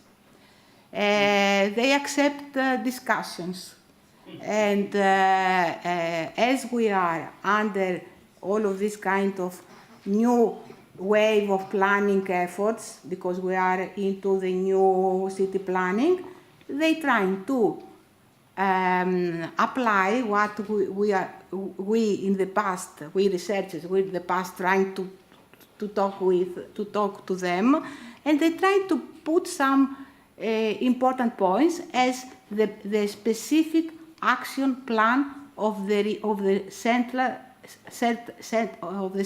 part of the River Arno, and that this is a great success to us. In the past, for instance, and Anna Rita, she knows it. I was involved into the regeneration of the old barracks in Florence. And I went every day to the office and I say, we need to make the reuse of old barracks because we are full of old barracks in the city that can be useful for to make new universities, new offices, and so on. And they they don't mind about this. When they did the new at that time the new city plan, they included a new specific plan, action plan, including all the old barracks that I already make a full proposals. And now we have a kind of we are into the actioning of this, and that is very. I don't mind to be me. The architect to make the proposal, but I would like to to make to put all this research effort into an action plan, and I'm hoping in the next future to come that with this specific plan that other architects and professionals can try to make their proposals, but within this kind of criteria. And I hope, I don't know, we need to think positive. Thank you so much, Diana, again. If no question, if the participants have no question, then we can turn to Pedro for closing the session and perhaps the conference. Okay. So Thank you. So we want to thank Diana, and I ask for applause for. Thank you. Thank you very much. Okay, I am now.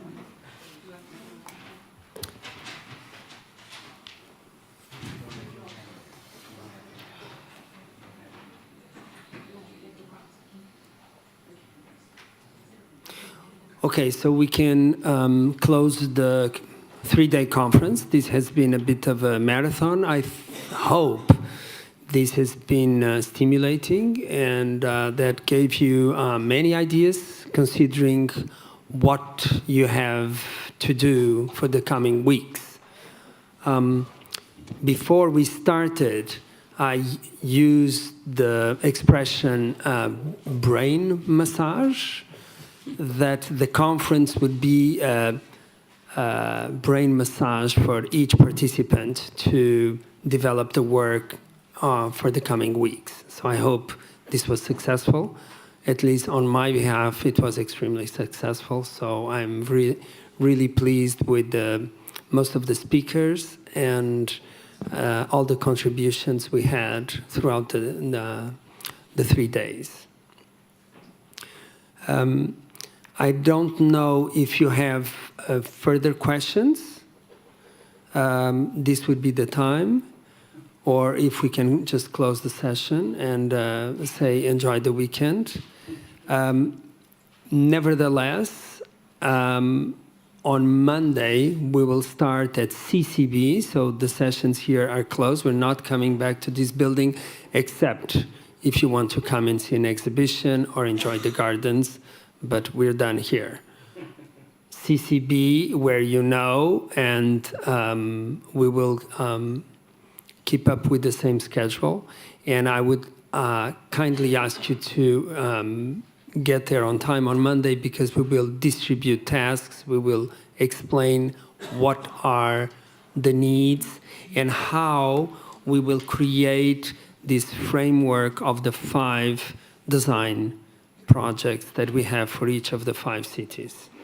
And so I think that's about it. Okay. Thank you.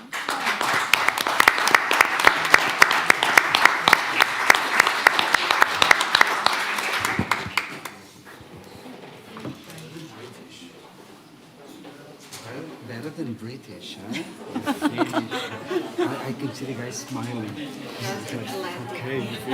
Não, mas é que é assim, eu acho que ela perdeu-se completamente, percebes? Ela é uma